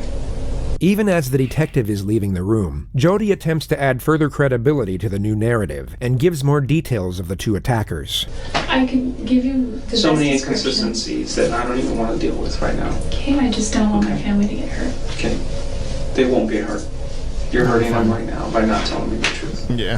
That's what you're doing. Yeah, no one's gonna come and slit their throat. Shut the Okay. fuck up. You're full of shit. I mean, if that was the case, it would be in protective custody or whatever. This ain't it. This ain't it. You gonna fucking start singing again and doing handstands or whatever, some bullshit? Detective Blaney comes back with a pen and paper 3 minutes later. She was curious to see what Jodi would write to Travis's family. It ended up being a self-serving and whimsical paragraph about how sorry she was that she couldn't save Travis. The family were never given the letter. Of course. That's all bullshit. Jodi completely dissects and carefully examines the ham and cheese sandwich before she eats any of it, and as you've probably guessed by now, continues to behave in a rather unusual manner. Trash picker.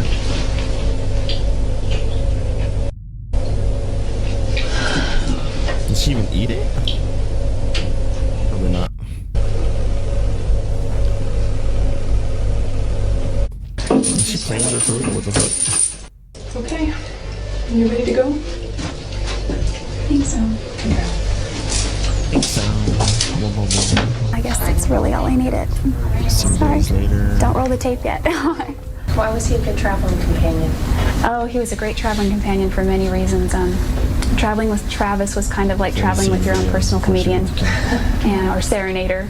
Jodi not only stuck with her story about the assassination squad, she doubled down and agreed to every media request that came her way. She also stuck with a soft-spoken, sweet-natured, Jesus-loving character that wouldn't hurt spiders, let alone human beings. But she once again fails to realize this fake disposition doesn't match the situation whatsoever. If you were sitting in a squalid jail, wrongfully accused of murder, and as a result facing life in prison or even the death penalty, you wouldn't be acting like this. She's trying to come across. Well, I know that may be valid to a certain T and whatnot, but humans are complex. Okay, different people react to differently to stress and circumstances or whatever.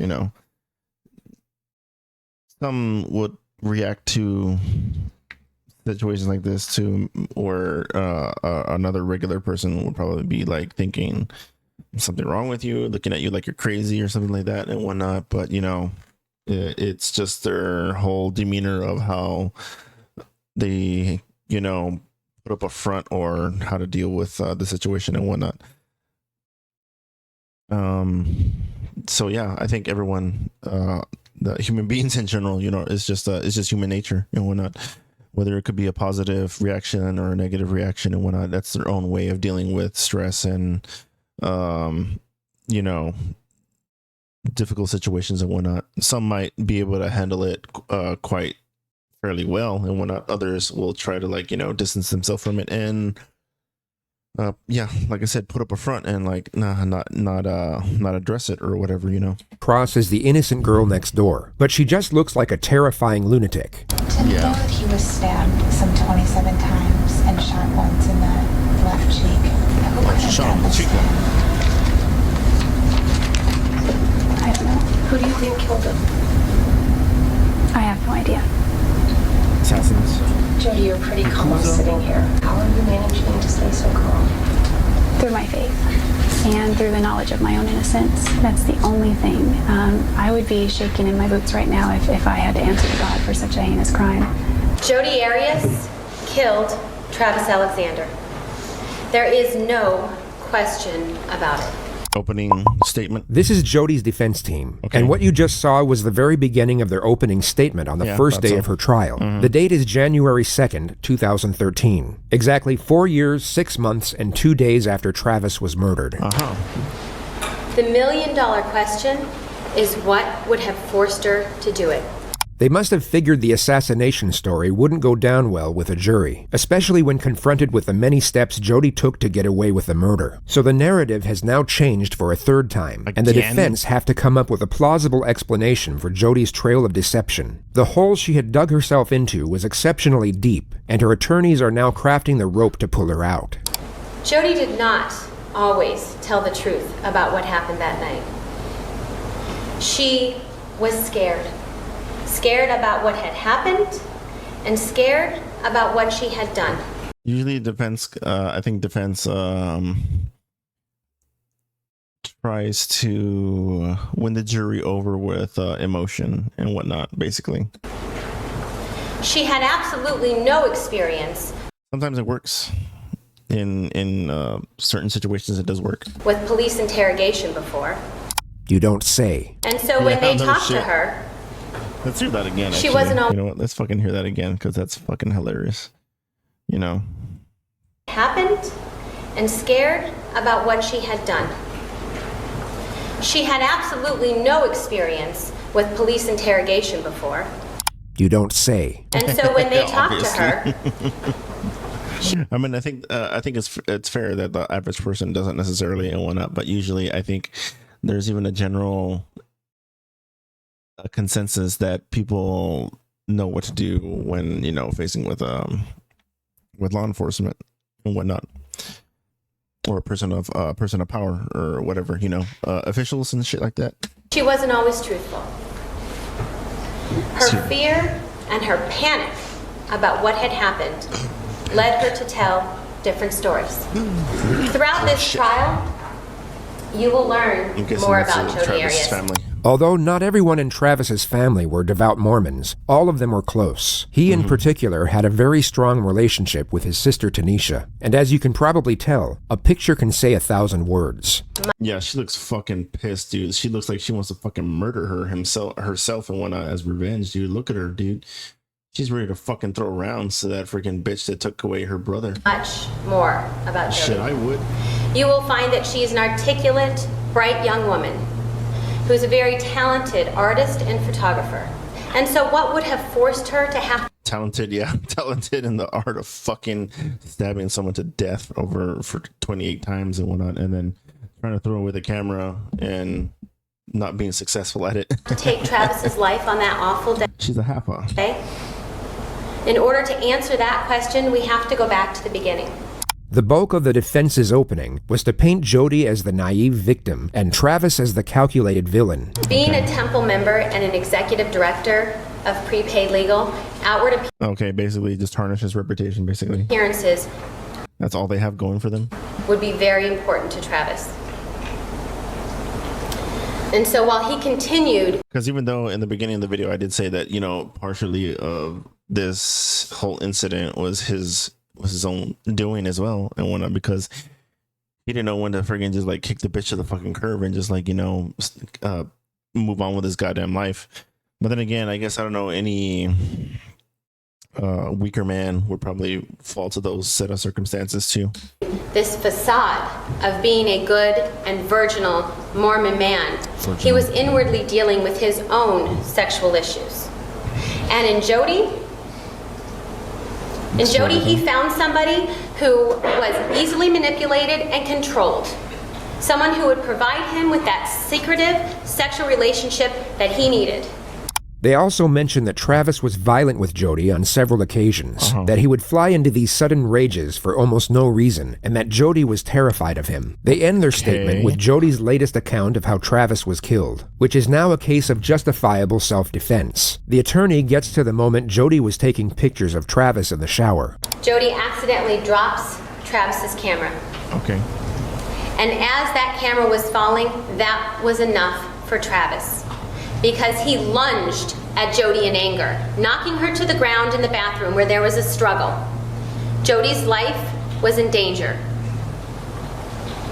In just a minute from this picture, we go to the next picture, where it's Travis's body. He's clearly injured already in a minute. Now that very brief moment of time, a minute, is not. That has to be fucking fucked for the sister to fucking like see that damn picture, because that's his fucking blood over there, and her fucking foot, you know, of course, like running away off to the side and whatnot. The result of premeditation. Damn, in that 1 minute, had Jodi not been forced to defend herself, none of us would be here.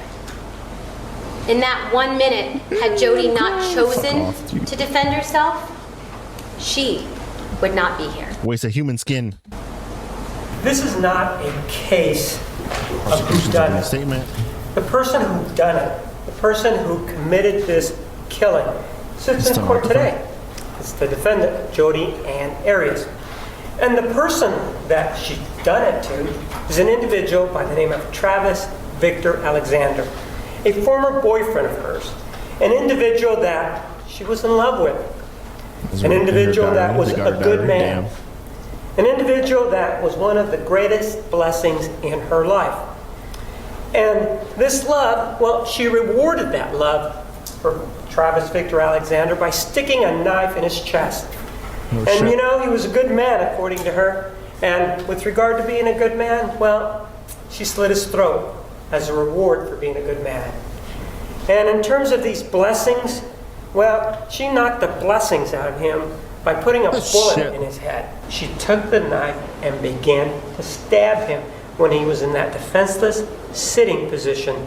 This is very important to take note of. Okay. The prosecution just referred to this, the last photograph of Travis alive. Their argument is that Jodi either asked him to sit down or at least waited for him to sit down before she began her attack. She knew Travis had to be in a disadvantaged position before she commenced her assault, and the prosecution's argument is that it was at this moment when Travis received a stab wound to the heart. He would have then began to rapidly lose consciousness from that point forward. He attempted to protect himself and escape, but he was soon overwhelmed by his attacker due to the rapid blood loss. The pool of blood outside his bathroom reinforces the argument that his throat was cut after the stabbings, and a coroner's report, which will be revealed in more detail later on, concludes that Travis was in all likelihood shot in the head last. Damn. Jodi's version, on the other hand, has to be that Travis was shot first. The reason for this will also be explained later on. And began and stuck the knife in his chest.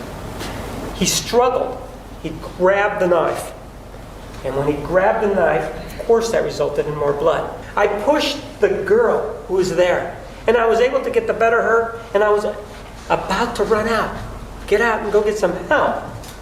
Except that I was then confronted by the guy. This guy started looking through my purse.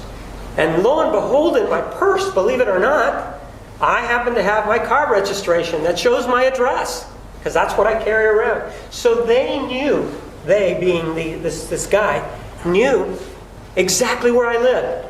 And he said to me, well, if you tell what happened here, the same thing's going to happen to your family. There's a different story now. Now, it's not that she wasn't there.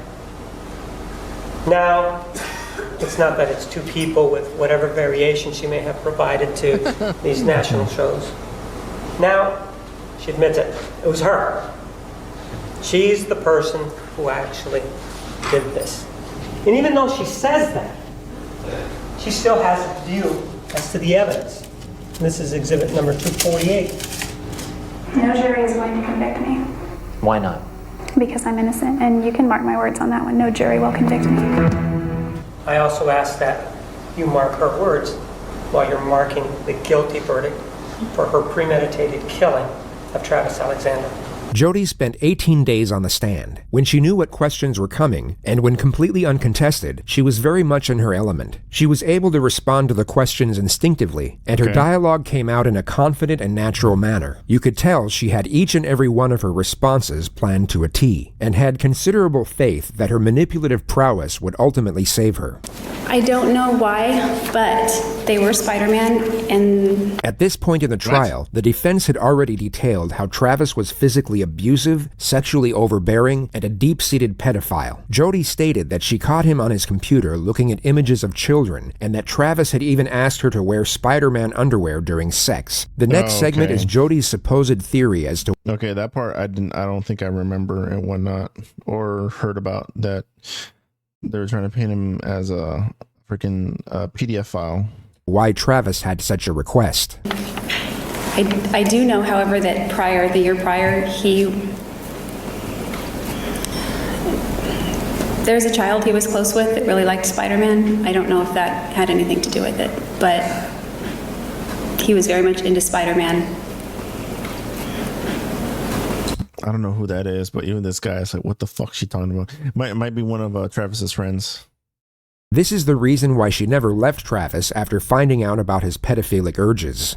I was under the impression that when he was able to sleep with a woman as opposed to fantasizing about a child, he felt like more normal as a man. So also I had seen prior to this incident many beautiful qualities about him. So basically you're saying that you did us a favor? And good qualities about him and things that were attractive about him. And I believed that this incident was a negative part of himself that he didn't want to foster, or that he was fighting or struggling against, and that he ultimately wanted to eradicate. So just to clarify what she actually said, her understanding and support of nature was the reason she stayed in a relationship with an unashamed pedophile. She kept it a complete secret, hoping he would change, all the while he was being physically and emotionally abusive on a regular basis. She's tearing down his character, but trying to do so in a subtle manner. She gives off the impression that she's holding back on his detraction to preserve some of his reputation, when she's actually trying to destroy it as much as she possibly can. This is Jodi's version of events that led up to the killing, in her own words. It's important to note that when you rehearse something in your head repeatedly, it can be as though it actually happened. And as we know, Jodi had nothing but time on her hands for the last 4.5 years. The clip will begin at the moment she dropped Travis's camera. It slipped. It was kind of like, the best I could describe it, like when you go to catch a football but it bounces and you kind of fumble it a little, because it didn't slip and just drop. It slipped and I tried to catch it and it kind of bounced a little and then fell on the ground and bounced and rolled onto the tile. It fell first on the mat, then it rolled right onto the tile. The mat isn't very big, it's just kind of right outside the shower. At that point, he got very angry and he stepped out of the shower. He lifted me up from the crouch position with enough force that my feet came off the ground momentarily, and he body slammed me on the tile. At that point I rolled and I ran down the hallway. I ran into the closet, I slammed the door. I start running.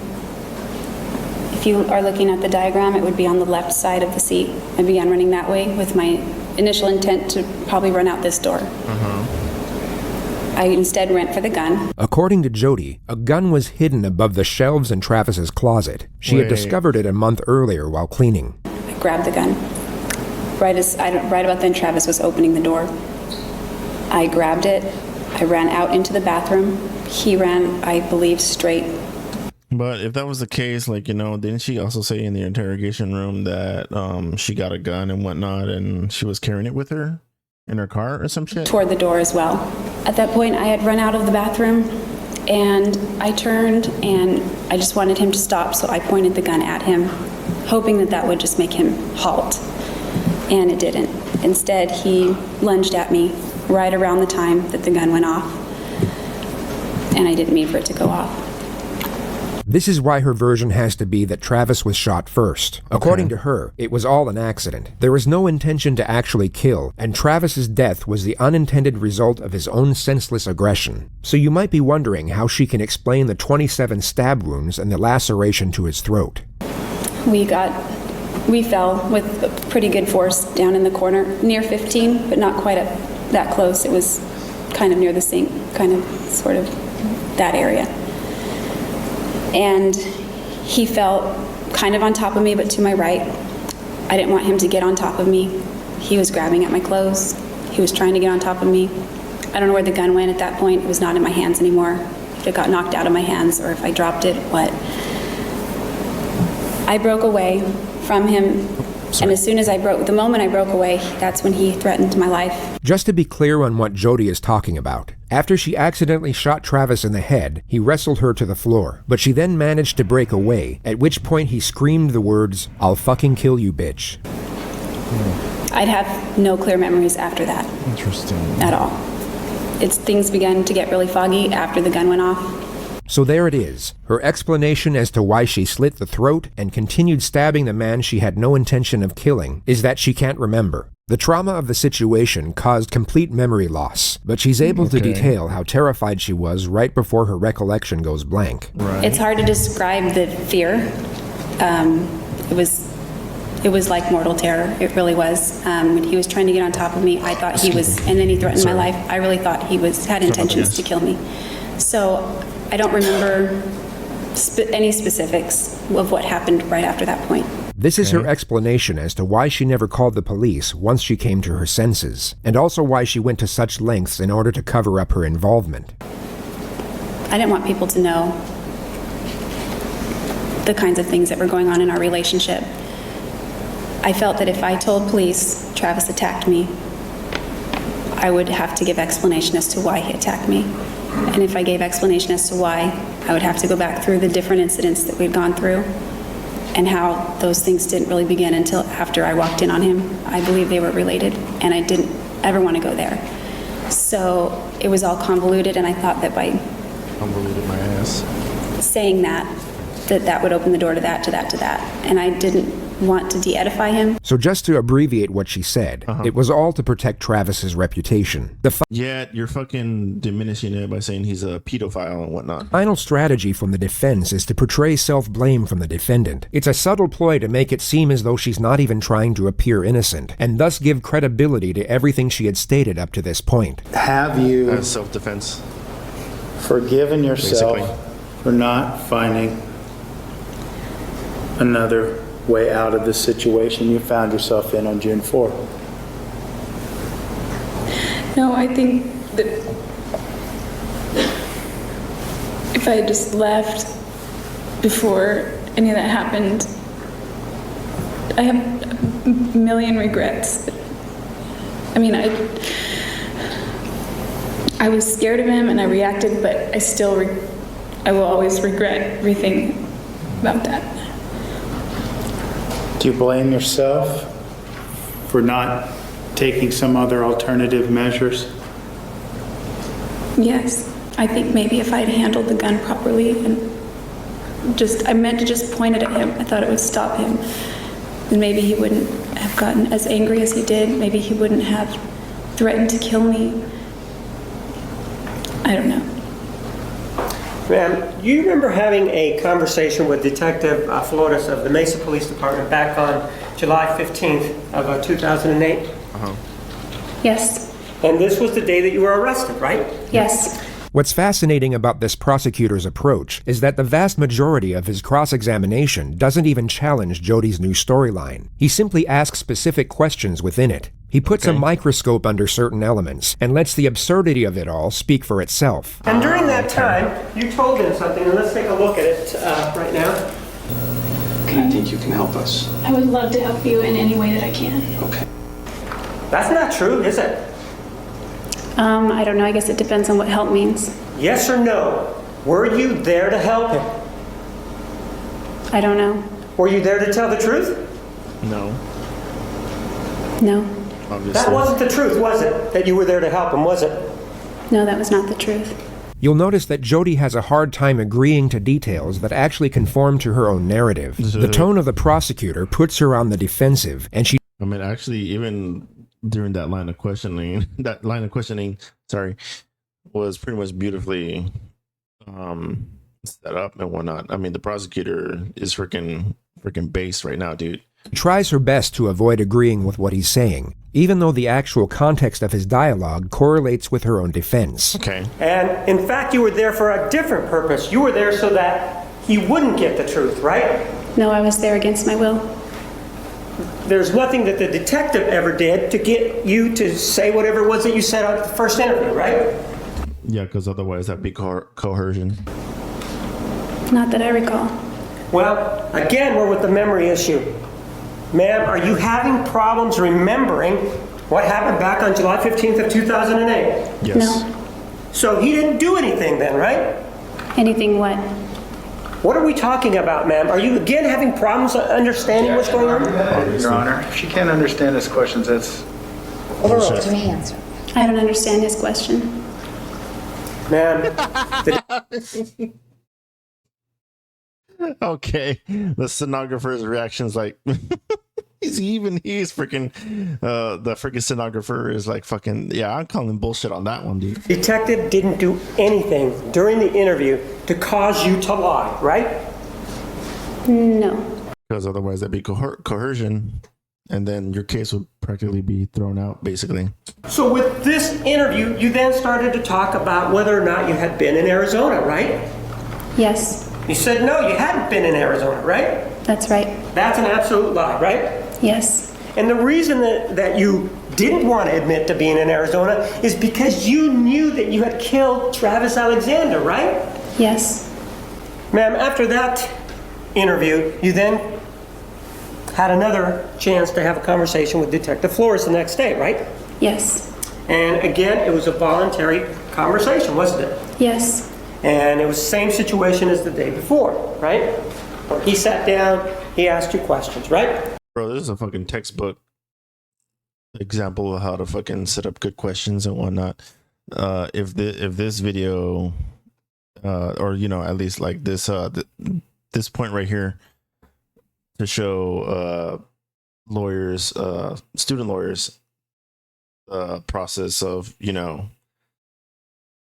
of setting up questions during a defense or prosecution or whatever. This is a freaking good textbook. Is a good textbook example to study and whatnot. Yes. That's when you changed your story, didn't you? Yes. Because you did not want any consequences with regard to the killing of Travis Alexander, right?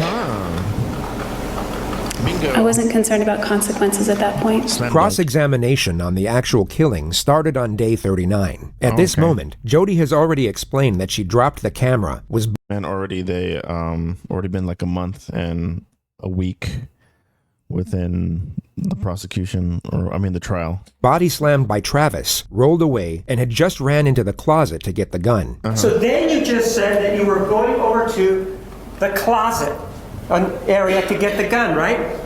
The corner. The corner, right?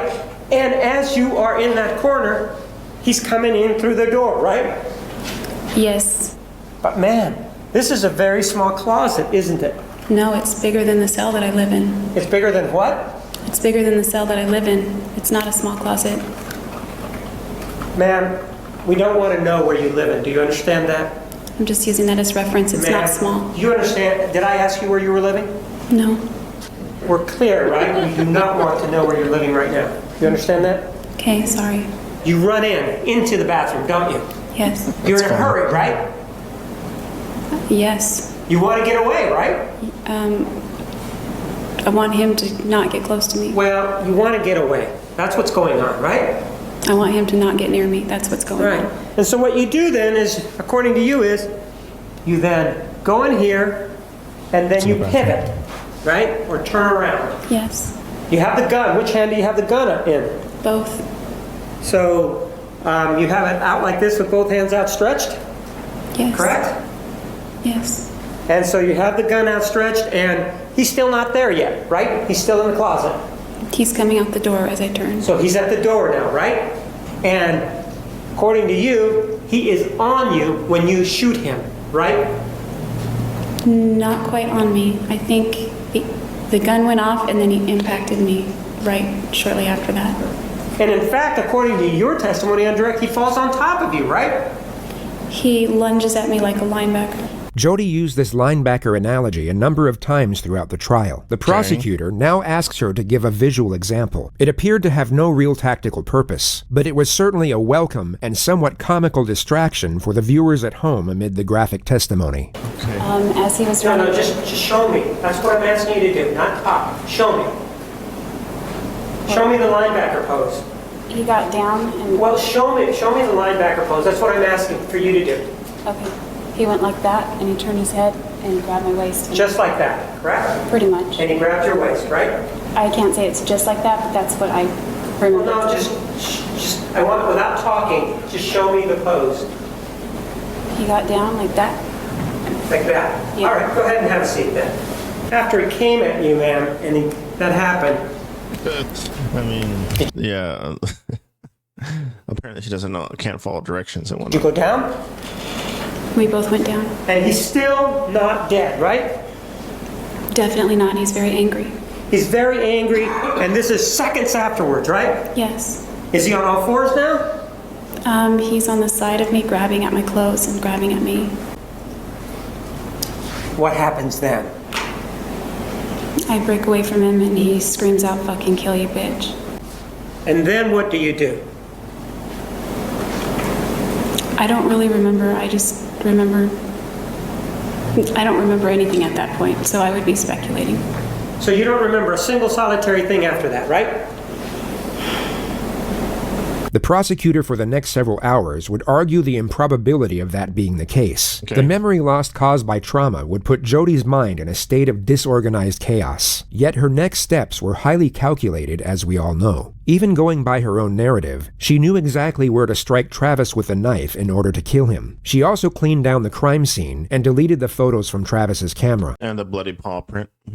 This argument took over 3 hours to conduct and had to be explained through the scope of mathematics and science. On paper, it was perhaps the most damning part of cross-examination. Yet it was so complicated that much of the testimony could have been lost with a jury. It was in fact the start of day 44 that had the most impact. It involved the time span between the two photographs taken on Travis's camera by accident. The prosecutor's argument is that Jodi would not have enough time to carry out her version of events. He will first get her to recount all of these events in detail, and as she is doing so, will be oblivious to the prosecutor's closing argument. She will begin digging her own grave without realizing it, and it's important to note that all of what she is about to recount occurred in just 62 seconds. This Exhibit 161 is when the camera, according to you, actually hit the ground, right? I don't know if it's hitting the ground as that photo was taken or not. So you don't know how this photograph was taken then, right? It could have been when I was trying to catch it. I don't know. At some point, the camera hits the ground, right? Yes. That's what you told the jury, right? It hits the mat, yes, and rolls to the top. Ma'am, yes or no? Didn't you tell the jury that the camera hit the ground near the shower? Yes or no? No. I said it landed on the mat. Is that near the shower? Yes. Is the mat on the floor near the shower? Yes. And the camera hitting the mat, would that be near the shower? Yes. And you then said that Mr. Alexander became very upset, right? Yes. And that's what started this whole thing out, because he sort of stepped out of the shower and then came after you, right? He picked me up. That's coming after you, isn't it? Mm-hmm. And according to you, those movements culminated or continued when he grabbed you and put you down on the ground, right? Yes. And as a result of that, you said that you bumped your head or hit your head, right? Yes. And maybe it knocked the wind out of you, right? Yes. And that you were in fear at that point, right? Yes, very much. And you were able to fight him off so that you could get away, right? I rolled. You roll away and you begin to run down the hallway, right? Yes. And then you went into the closet, right? Correct. According to you, that's where you went and obtained the gun, right? Yes. When you went into the bathroom, you were able to turn around, if you will, and now you had the gun in your hands, right? That's what you told us, right? Yes. And that's when he was coming at you in this linebacker pose, right? Around that time, yes. And that's when you shot him in the face, right? Yeah, that's when the gun went off. So then, according to you, he fell on top of you, right? It was kind of on top, but maybe more to the right. I don't know. It wasn't directly on top of me. I was trying to prevent him from getting on top of me. And that's when the memory issue started, correct? Right? I'd say that. I bumped my head. I forgot everything. I'm such a retard. Actually, man, the way you describe that, it's impossible for the killing to have happened in that manner, isn't it? Objection argumentative. No, that's just according to you. You'll notice that Jodi evades the majority of the questions in this next segment. She starts to realize the argument put forward is making complete sense, and will at all costs avoid saying yes to most of the points laid out for her. It's as though she knows a fundamental part of her storyline is about to be exposed. We know that there's some action that is going on at 5:31:14, right? Something's going on there, right? Yes. We also know that Exhibit 162 is 5:32:16, which is a minute and 2 seconds later, correct? Correct. So you've now shot him. You've told us that the fog is rolling in and that you have no memory. You still don't know where the knife is, do you? I don't remember a lot from that period. It could be. Right, but you told us before that period even that you didn't know where the knife was. Do you remember just telling me that? Yeah, she did say that and whatnot. You just fucking shot yourself in the foot now, dude. Now oh my god, you're such a retard. But fucking every retard will have its day. Today, as I sit here, I don't remember where the knife was. On June 4th, I might have remembered where it was. Do you remember in cross-examination that I asked you if you knew where the knife was on June 4th? And you said, no, I don't remember where the knife was. And so as you shot Mr. Alexander, you by necessity then have to go look for the knife, don't you? I don't know the answer to that. Well, you didn't have the knife in your hand when you shot him. Did you?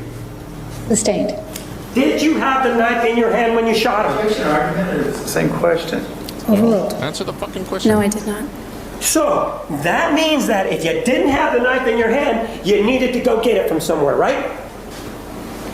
I guess. I don't know. No, there's no guessing here now. If you didn't have it in your hand and you just shot him and you rolled away, right? Objection, argumentative. Sustained. You do then Sustained. agree that if you didn't know where the knife was and Mr. Alexander didn't have it, it would take time for you to go find that knife, wouldn't it? Objection, argumentative. Overruled. I don't know. I don't know where the knife was. Right. Since you didn't know where the knife was, it would take time to go find it, irrespective of where it was, wouldn't it? I guess under that theory. Sure, under that theory. It would take time, right? Yeah, I guess. And what you're telling us, under your scenario, is that in 62 seconds, you get body slammed, you do whatever you do, but you get away, you run down the hallway, you go in the closet, you grab a gun, you back up, you shoot Mr. Alexander, he goes down, he's still pawing at you and saying, fucking kill you, bitch. And then, after you're able to get away, you go get the knife, and he ends up at the end of the hallway. Bro, that's fucking hook, line, and sinker, freaking slam dunk right there, dude. The whole freaking thing, how he's setting it up, dude. All the questions and everything. He's fucking practically killing it, dude, and whatnot. I mean, even in her fucking, I'm pretty sure probably gonna go back to looking at freaking Jodi's face and whatnot. She's like, like fuck. It's like, over for me basically. 62 seconds. That's what you're telling us? No, that's not what I'm saying. And he didn't say fucking kill you bitch till I got away. And Pardon? He didn't say fucking kill you bitch until after I got away. You said he said it before I broke away, but he said it right as I broke away. She just created a non-argument for the purpose of deflecting from the primary contention. Okay. Whether or not Travis said those words before or after she broke away has no bearing whatsoever on the prosecutor's assertion, really which she now reiterates. And then you had to go get the knife for everything to occur so that we got here. 62 seconds. I don't know all the particulars of what's going on in that picture, so I can't even say if that's true or not. You might be thinking Jodi has an argument here, that perhaps Travis was only shot and not stabbed. This would have given reason for the blood, and contend that Jodi wouldn't have had to go looking for the knife. Okay. But the medical examiner found little to no bleeding at the site of the bullet track. The probable reason for this is that Travis was already dead. But there are also medical phenomena that could still prove Jodi's narrative to be true. What she can't prove, however, is that this blood came from the gunshot. You say that he gets shot, right? It wasn't even for the gunshot. It was because of the stab wounds. That's correct. Goes down, and you describe for us that he's pawing at you, and then you're able to sort of stand up, fucking kill you, bitch, and then the fog rolls in, right? No, then I have no memory. The fog was already there. The fog was already there. And did you or did you not have the knife with you? I did not. And you obtained it at some other point when you can't tell us, right? It would appear that way, yes. You say it would appear that way. Let's be clear, there wasn't anybody else there, right? That's correct. And you did stand up at some point. You remember telling us that, right? I believe I did. And when you stood up, he was still on the ground, right? I don't recall looking back. Pardon? I don't recall looking back. So you were, even though he's still a threat to you, according to you, and he's just threatened your life, you turn your back on the threat? Yeah. Yeah, that's true. You don't fucking turn your back on the freaking threat, at least not in He's not in a situation like that, I would say, and whatnot. Trying to get away. This was the time she stated verbatim, the fog was already there. Okay. Yet when she feels threatened by a question, she all of a sudden has a vivid recollection. The element of the time span between the two photographs goes on for another 45 minutes. Okay. Yet the full context of the argument had already been asserted by this point, and perhaps strengthened by Jodi's defensive posture throughout the entire exchange. When a battered woman is attacked, Defense closing argument. and they're defending their life, they don't know when to stop. Travis Alexander's body was stabbed 27 times. It may be that Jodi Arias didn't know when to stop. This individual, the defendant, Jodi Ann Arias, killed Travis Alexander. And even after stabbing him over and over again, and even after slashing his throat from ear to ear, and then even after taking a gun and shooting him in the face, she will not let him rest in peace.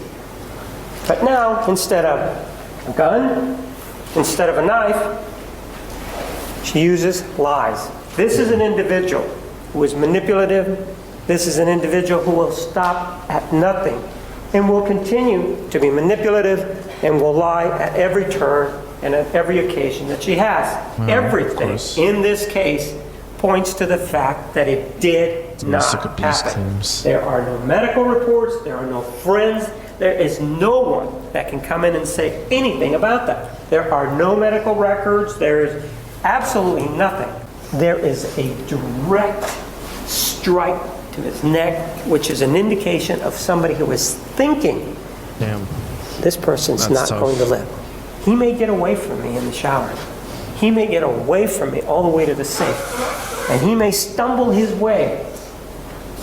Yeah, it's a little bit of a fucking gut punch when you see your loved one's autopsy photo and whatnot, you know, being shown in broad daylight and whatnot. Like, yeah, I fucking feel for them and whatnot, but you know, it is what it is and whatnot. I just hope you have a strong stomach to, you know, handle it and whatnot.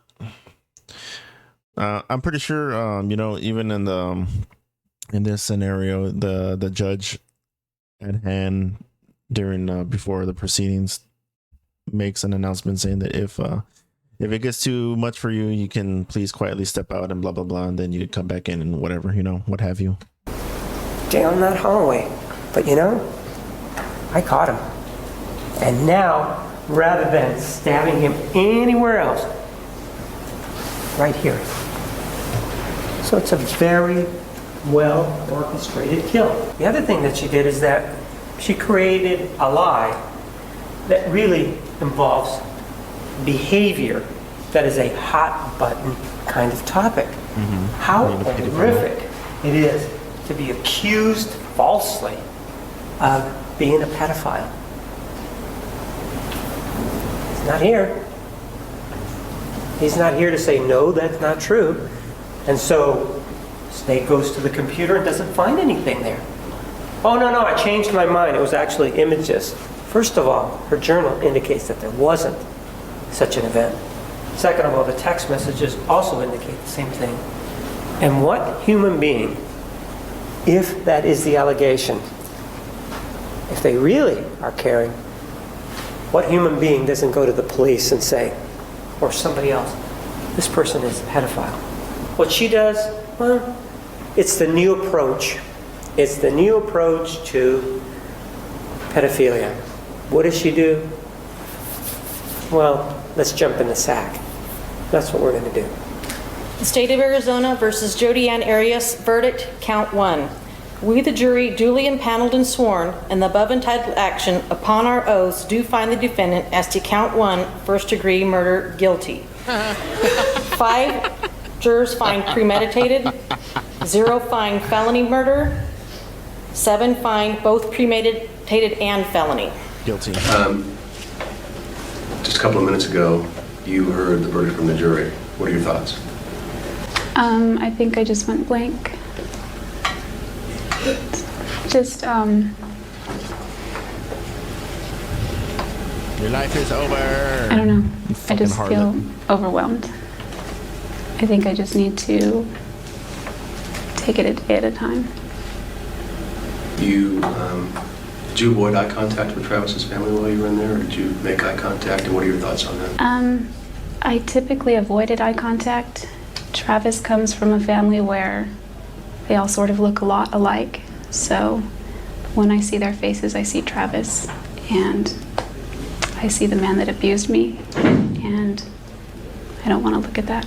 It is ordered. Sure. The defendant shall be incarcerated in the Department of Corrections for the rest of her natural life with no possibility of parole. Jodi Arias is currently housed at the Arizona State Prison Complex. She maintains her innocence to this day. Of course she does.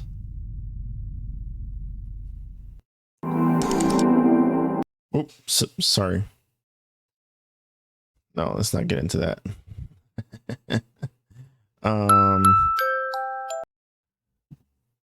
Yeah, I mean, there you go.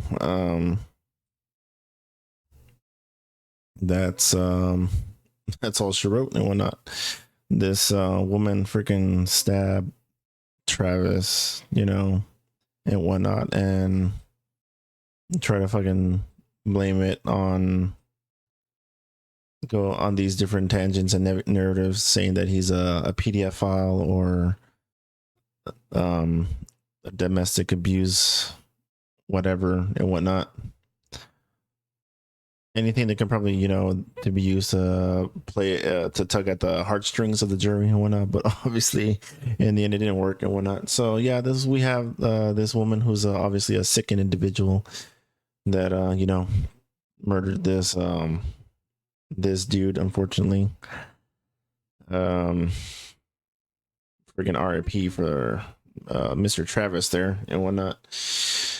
I know in the beginning I said that, partially it was his fault, but even then, it still didn't deserve an outcome like that. Nobody does.